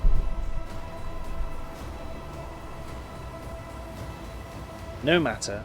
I will allay your doubts. Lord Captain? Idira turns her head to you, but her demented gaze only rests briefly on your face before sliding away. Up close, you can see that the base of one of Idira's temple implants has blackened and melted. No. Wait. Lord Captain. Lady von Valentius. Idira raises her eyes to Theodora, who stands before her. Tears stream down Idira's cheeks. You came back. Theodora clucks her tongue in sympathy, reaching out to tenderly stroke Idira's hair. Poor little Idira. There. How could I not come? You were crying for me so desperately your pleas carried to the very depths of the warp itself. The smile suddenly drops from her mutilated face. Why didn't you save me? Why didn't you warn me? Answer me, you insignificant wretch, or I'll drag the answer out of you myself. Theodora's fingers dig into Idira's scalp, meeting no resistance. Idira lets out a soul-chilling howl and tries to grab the hand tearing into her, but her fingers pass through the monster's flesh. I didn't hear anything. I didn't hear anything that could have had anything to do with you. I'm sorry, Lord Captain. I failed. Idira breaks into a strangled scream, and you feel the air around you grow rapidly colder. Idira took 12 damage. Argenta wordlessly swings her weapon up and aims it at Idira, who is struggling in the monster's hold. The Sister of Battle looks at her without an ounce of doubt or mercy. Iconoclasts stop. Argenta wrinkles her nose at your shouted command and lowers the weapon by a few centimetres, but she does not put it away. God. This is a straight up you could lose Idira here. Like... This was a yellow travel path, by the way. A yellow travel path. And it's basically like, I'm going to tear one of your party members out from underneath you. And my best chance is persuasion. Coercion at -20 is not great. 50% chance. But persuasion I've got 70. Or I can watch. Idira, I am your captain, not her. Listen to me and snap out of it. Idira shudders and goes limp. Then she blinks, disoriented, and looks at you. Lord Captain! Damn it! Theodora shoves the Psyker away with a low snarl. The rogue trader's body begins to change, losing its human shape. Chaos will devour you! It will devour everyone responsible for my death. Die! Die for the delectation of my lord! Kill the monster from the war. What do we got? We've got a horror of some kind. Pink one? Oh! And some blue boys. Not gonna lie. You're not a worker. Warp Beast. It's basically a pink horror though, right? Yeah, Warp Firebolt. Boons of Tzeentch. Character question might not be affected by colour. It could be, yes. Okay, so let's plan our attack. Jahi is going to go there. Toolbox and Abelard. Don't go next to the explosive. That's an awful plan. But do take up defensive positions there. Cassia, just get ready to turn everyone's brains into soup. Argenta, start behind some cover. Pascal, start behind some other cover. Take full cover. Okay, Jai's going first. Excellent. Oh, because she gets to do zones, doesn't she? Right, so the front line. We're going to mark the front line. Here we go. So all friendly units in the front line get 11% bonus to armor, and all enemies suffer plus 19% damage from any source. So it's a big old 4x4. We're going to mark it there, so we can catch both of these blue boys in it. Oh, no, we're not, because it's not in line of sight. Whoops! Oh, I may have made a tactical error there. Oh, wait, I can just step out. Not a problem. Front line is hereby declared here. Because the melee boys can then charge in, get the bonus armor. Oh, nice, it puts a little thing on the ground. Okay, the next one is the back line. 5x2. All allies in the back line gain 11% cover efficiency and dodge, and 24% dodge reduction. That is Argenta's buff. Maybe even Cassia's. Hang on, see if I can place it in a way that actually gets both of them. Not quite, because it doesn't go through walls. Intriguing. You can't rotate it, so it looks like it just does 5x2, like, with the longest edge facing towards her. That's important to know. The placement on that's a bit finicky. What does Rhea do? Allies in the rear gain 11% range damage, 12% over penetration, and 12% crit chance. That is absolutely for plonking on top of the snipers and never moving. Right? That's what that's for. You can then do this. You can then do this. You've still got all your AP. You've not used any AP yet. So let's buff Pascal. Give him a free turn. Right? Is that... Are we good? Next attack will ignore cover, have double the intended distance. More enemies downstairs. Thank you. Oh, right, the work... Oh, shite bags. Okay. So the workers are just workers, though. They're mutant under mental manipulation, but they are just kind of bog standard difficulty 1 enemies, I think, by the looks of it. Mutant bomber. You're going to explode. Oh, you've got grenades. Great. Wonderful. Well, maybe we do this then. Pascal?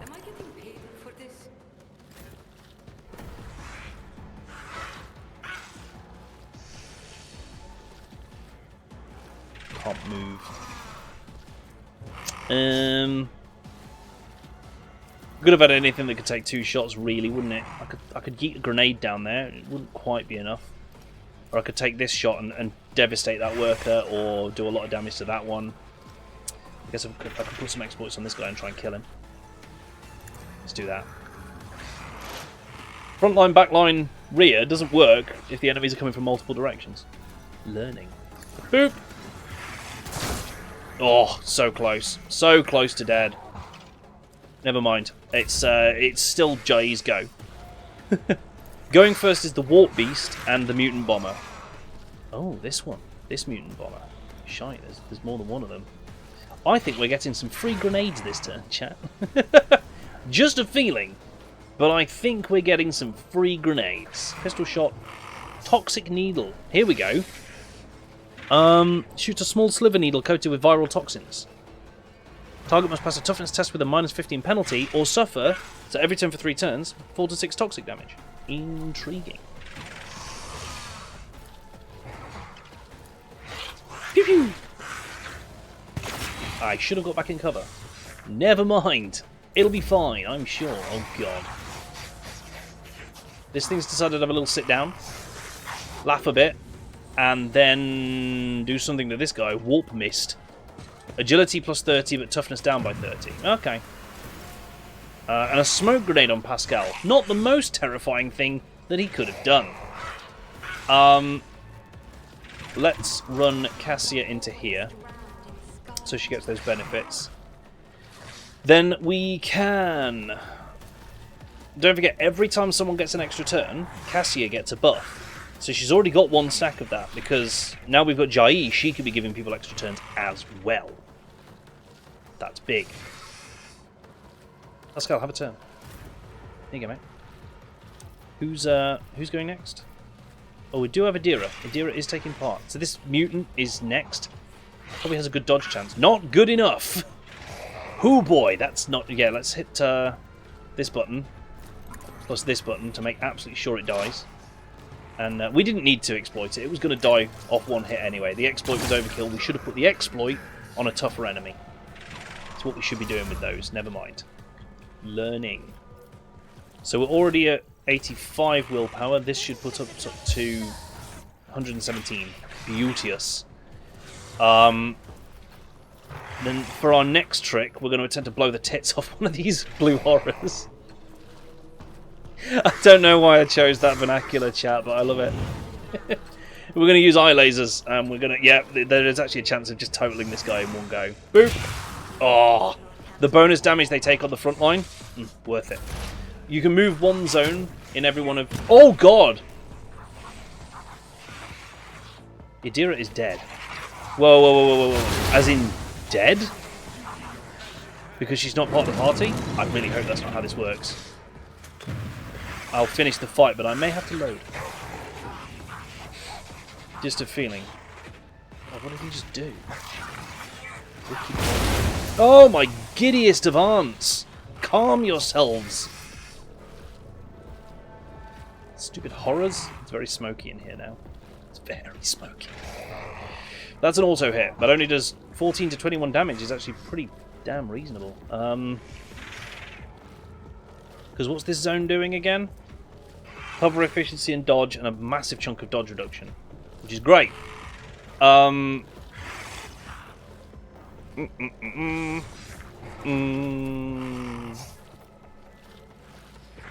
well, that's kill. No, it's not. It's It looks like kill, though it isn't. This should be kill. That's a guaranteed hit. Boom. Right, 1 less blue sodding horror. Who's next? Toolbox, let's go. Oh, after some mutants. Oh! He's stabbing Pascal. That's kind of okay though, because Pascal's got the axe and he can kind of take care of chaff like this without too much issue. Not too much. Toolbox, on the other hand, has a holy mission. Oh, this is Abelard. Well, you also have a holy mission, okay? It's super holy. Your mission is to back up slightly, mark that guy for death, and then charge into it. Oh, God freaking damn it, why can't I do that? Go over here, maybe? There we go. Good. You run around him? No, you can't. Can you get past him? Give him the bonks. Bonk. Oh, he dodged it. No bonks. Everybody gets some defense instead, because that's important.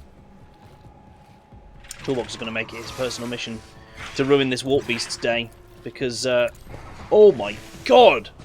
Why is it only taking like 3 damage?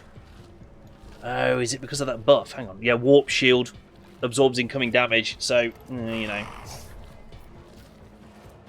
I guess, Endure. Can't taunt it is the only problem. But I'll sit here and just whack it again. Or get dodged. Buff that toughness. Buff that tough. Mutants going. Yeah, Pascal's getting stabbed a bit, but it'll be fine. It'll be fine. Do you know why? Pascal smash. Jesus, Pascal! Pascal is not effing about right now. He's already 110% done with these guys. Mark you as prey. I'm going to mark you as prey. And I'm going to mark you as prey. And then I'm going to... yeah.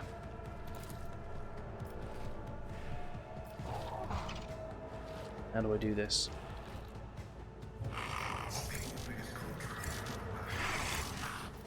How do I use this? What do I have to click? What do I do?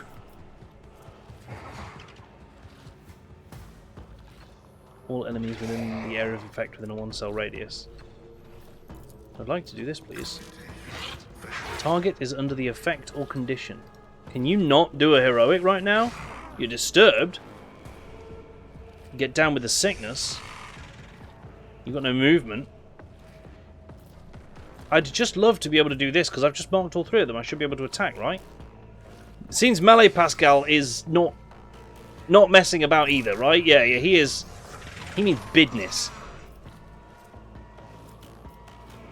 Why can't I attack? Do these need swapping? Do I need to put his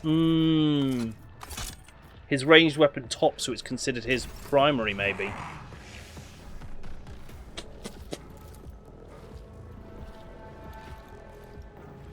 Because, yeah, I can see in the smoke, I can see that this is put in a little area right adjacent to him.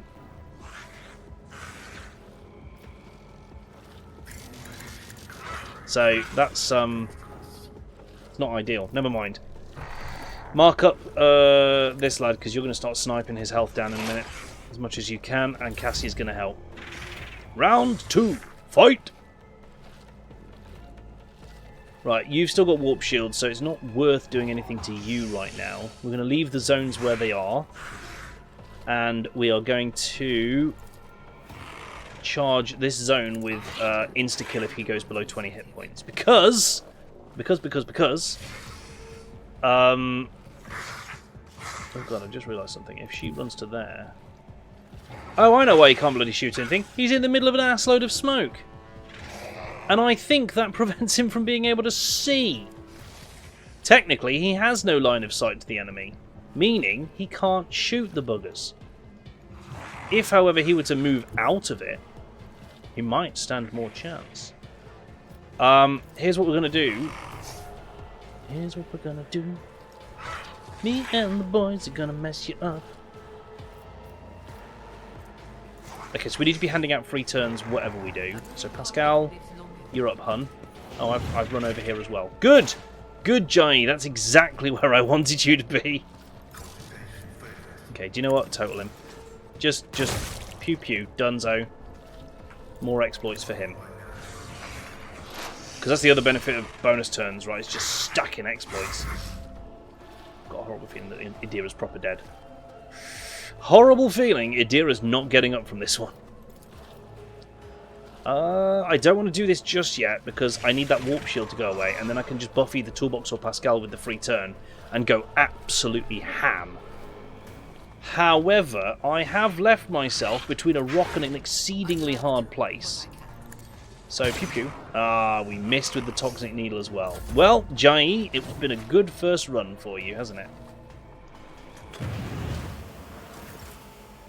Ooh. Fun fact, the Warp Beast did not turn Toolbox into Swiss cheese. I don't know why, but I'll take it. Oh, if I shoot that blue horror, it'll free up Abelard and should kill it because it'll take it below 20 hit points. Or I could miss. Pascal.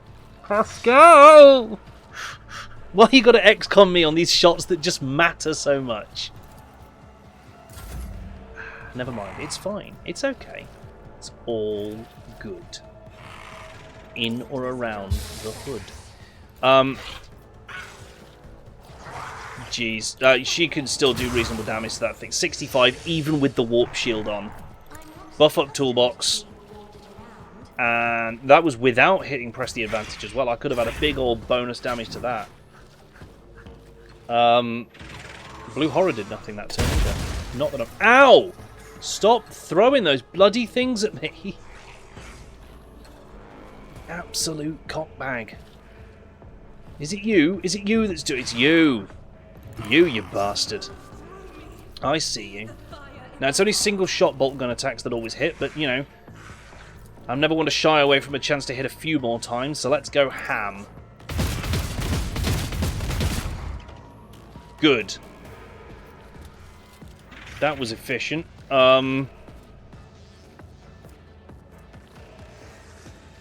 Question, if I use one heroic act, can I use the other one? We're gonna test it.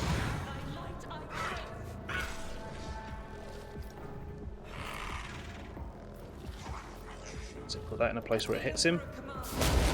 Good! He's dead and we've got 4 points of versatility, allowing us to make yet another attack every turn more easily. This is good. Actually, she's kind of coming into her own at this stage. Just saying. So now I'm interested to see if she can also use her other heroic act in the same combat. Right, if you just hit him, you should die. Do any damage. Thank you. I appreciate your candor. New. I'm Abelard. I'm coming.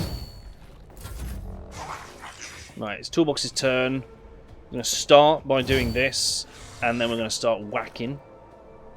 In fact, I only really get one good whack, don't I? But, haha, it's a double damage whack.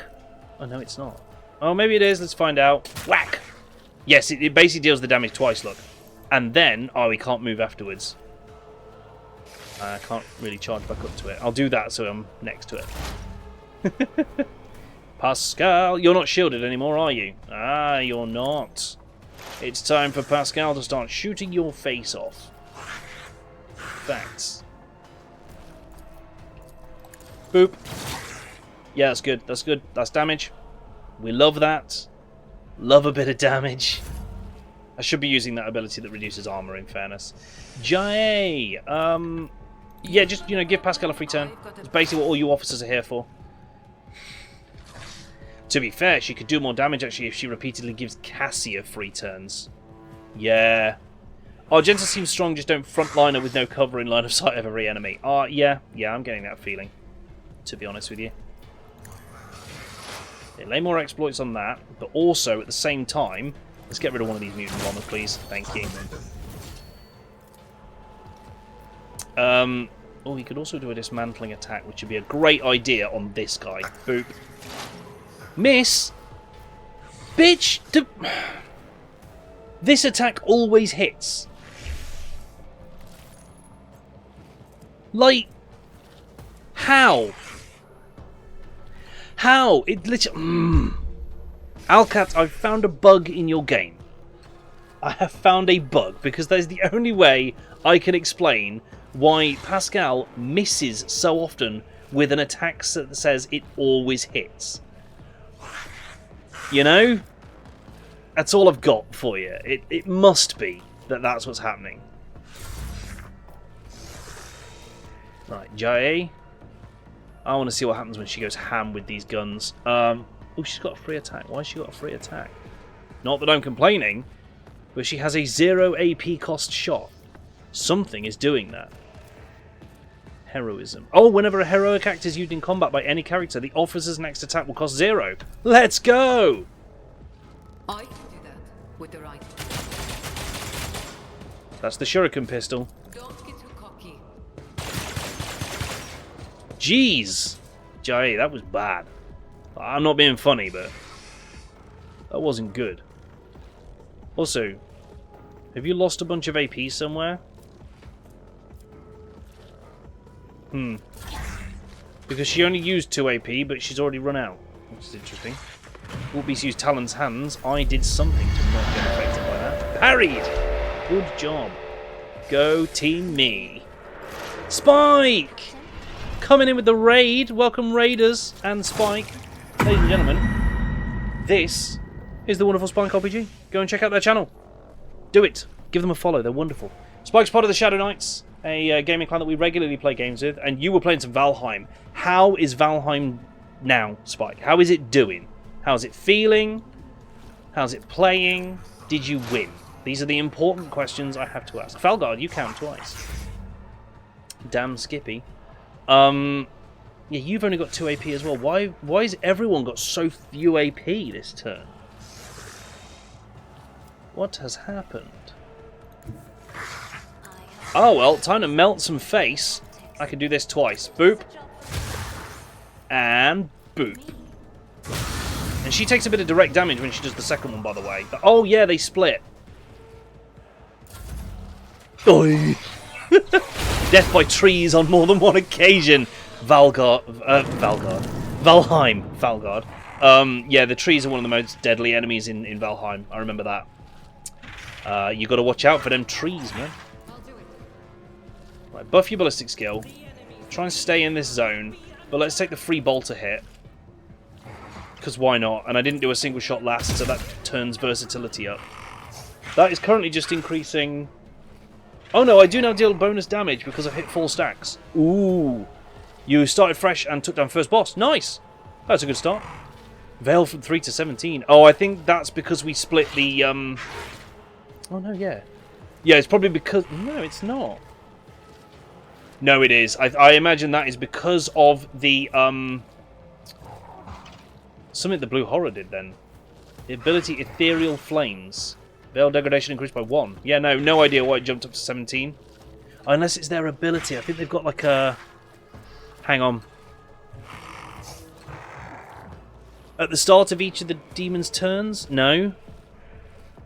So they do something to the Veil. I just can't remember what. I couldn't tell you. But they do something mucky to the Veil. Just generally. And... Oh, this is her free attack. Ooh, we could do another... Is it? Did we already fire? Did I already fire? I don't remember. I don't remember these things. Don't pay attention. Okay, we're gonna do a single shot. Boop. Then... Yeah, you should have a free shot, but never mind. Then we're gonna do... Flame on the first one. Got him. Ha! Got him.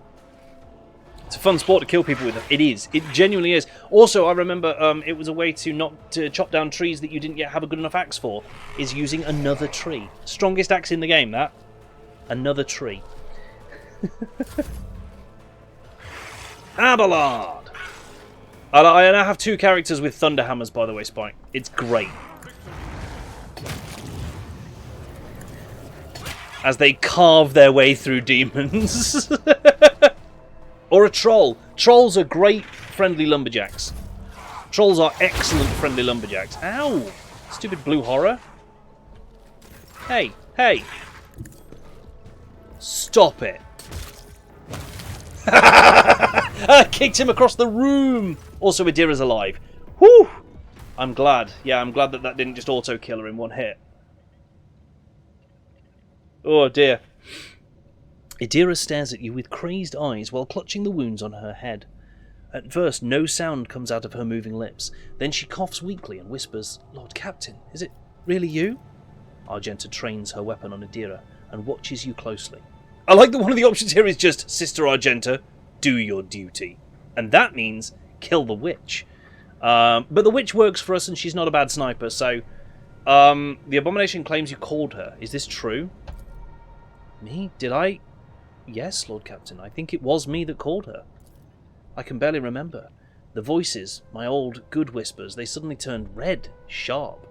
They started cutting, tearing, ripping me to pieces. I cried out, I called for help, and she came. Oh, damn it, why are the voices making so much noise now? Shut up, shut up! Has anything like this happened before? Like this? Never. Well, there was something, but it was different. It wasn't as strong or as terrifying. Apparitions appeared, mechanisms malfunctioned, the crew lost their minds. No biggie. Adira breaks off. But Lady von Valencius knew about that. She said it was a small price to pay, an acceptable expense. No psyker is immune to it. But what happened here? It was just a mistake. I won't do it again. Idira stretches her lips in a helpless smile, looking past you. There will be no more mistakes, Lord Captain. Argenta grits her teeth. This is not the first time this heretic has caused the death of her crew. Do you remember the incident on the middeck, Idira? What did those honest souls ever do to deserve such a fate? To be turned into mutants and attack their own families? You are a monster. A heretic. If you have any humanity left in you, admit what you are. Shut up, Idira moans. Quit your preaching. You are the worst out of everyone here. Previous rogue trader was seen on the ship. Was that your doing? Yes, in the toolbox. I did it a couple of times when I'd had too much to drink. At the time, I thought I heard her voice among all the whispers in my head. The voice was so sad, so clear. I couldn't help myself. I answered. I hoped I could reach her there. Ever since she died, since I first heard her voice in my head, the whispers have gotten louder, clearer, harder to resist. You hear the warp whispering in your head and you answered? Are you insane? Are you bonkers? You don't know what it's like. The most important person in your life, who's now gone forever, suddenly starts talking to you inside your head. How could I not try to reach her? I had to. She falls silent for a moment. When she next begins to speak, it is in a barely audible whisper. I know what you're thinking. During the warp jump, when Lady Theodora came out towards us, I kept thinking about that meeting. I keep blaming myself. Why didn't I divine it? Why didn't I stop her killer? These thoughts have been playing at the back of my mind day after day, choking me with guilt. And do you know what? The one on the officer's deck?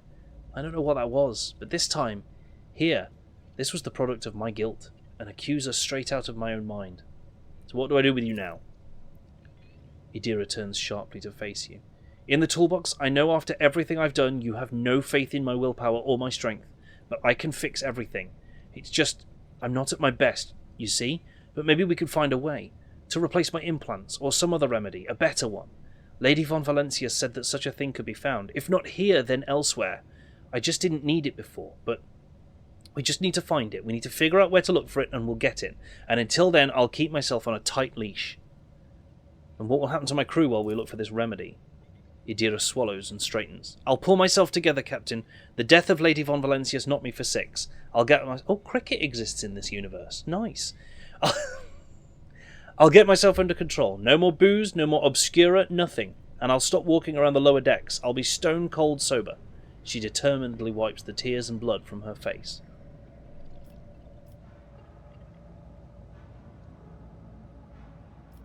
I want to help you, Idira. We'll think of something. Thank you in the toolbox. I won't let you down. You are making a mistake, Lord Captain. Perhaps you will find something to slow the decline, but it will not stop it. Only a miracle can save Idira class now. Why? I've heard enough stories about ways of extending a Psyker's life, but I don't think you'll like all of them.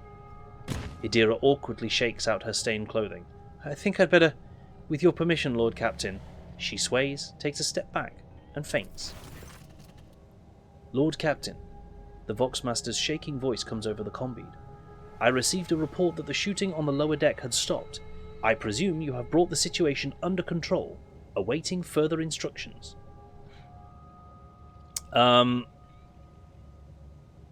Jesus Christ! And after saying that, the second option is still, yeah, send some servitors, put her out an airlock, I'm sick of her.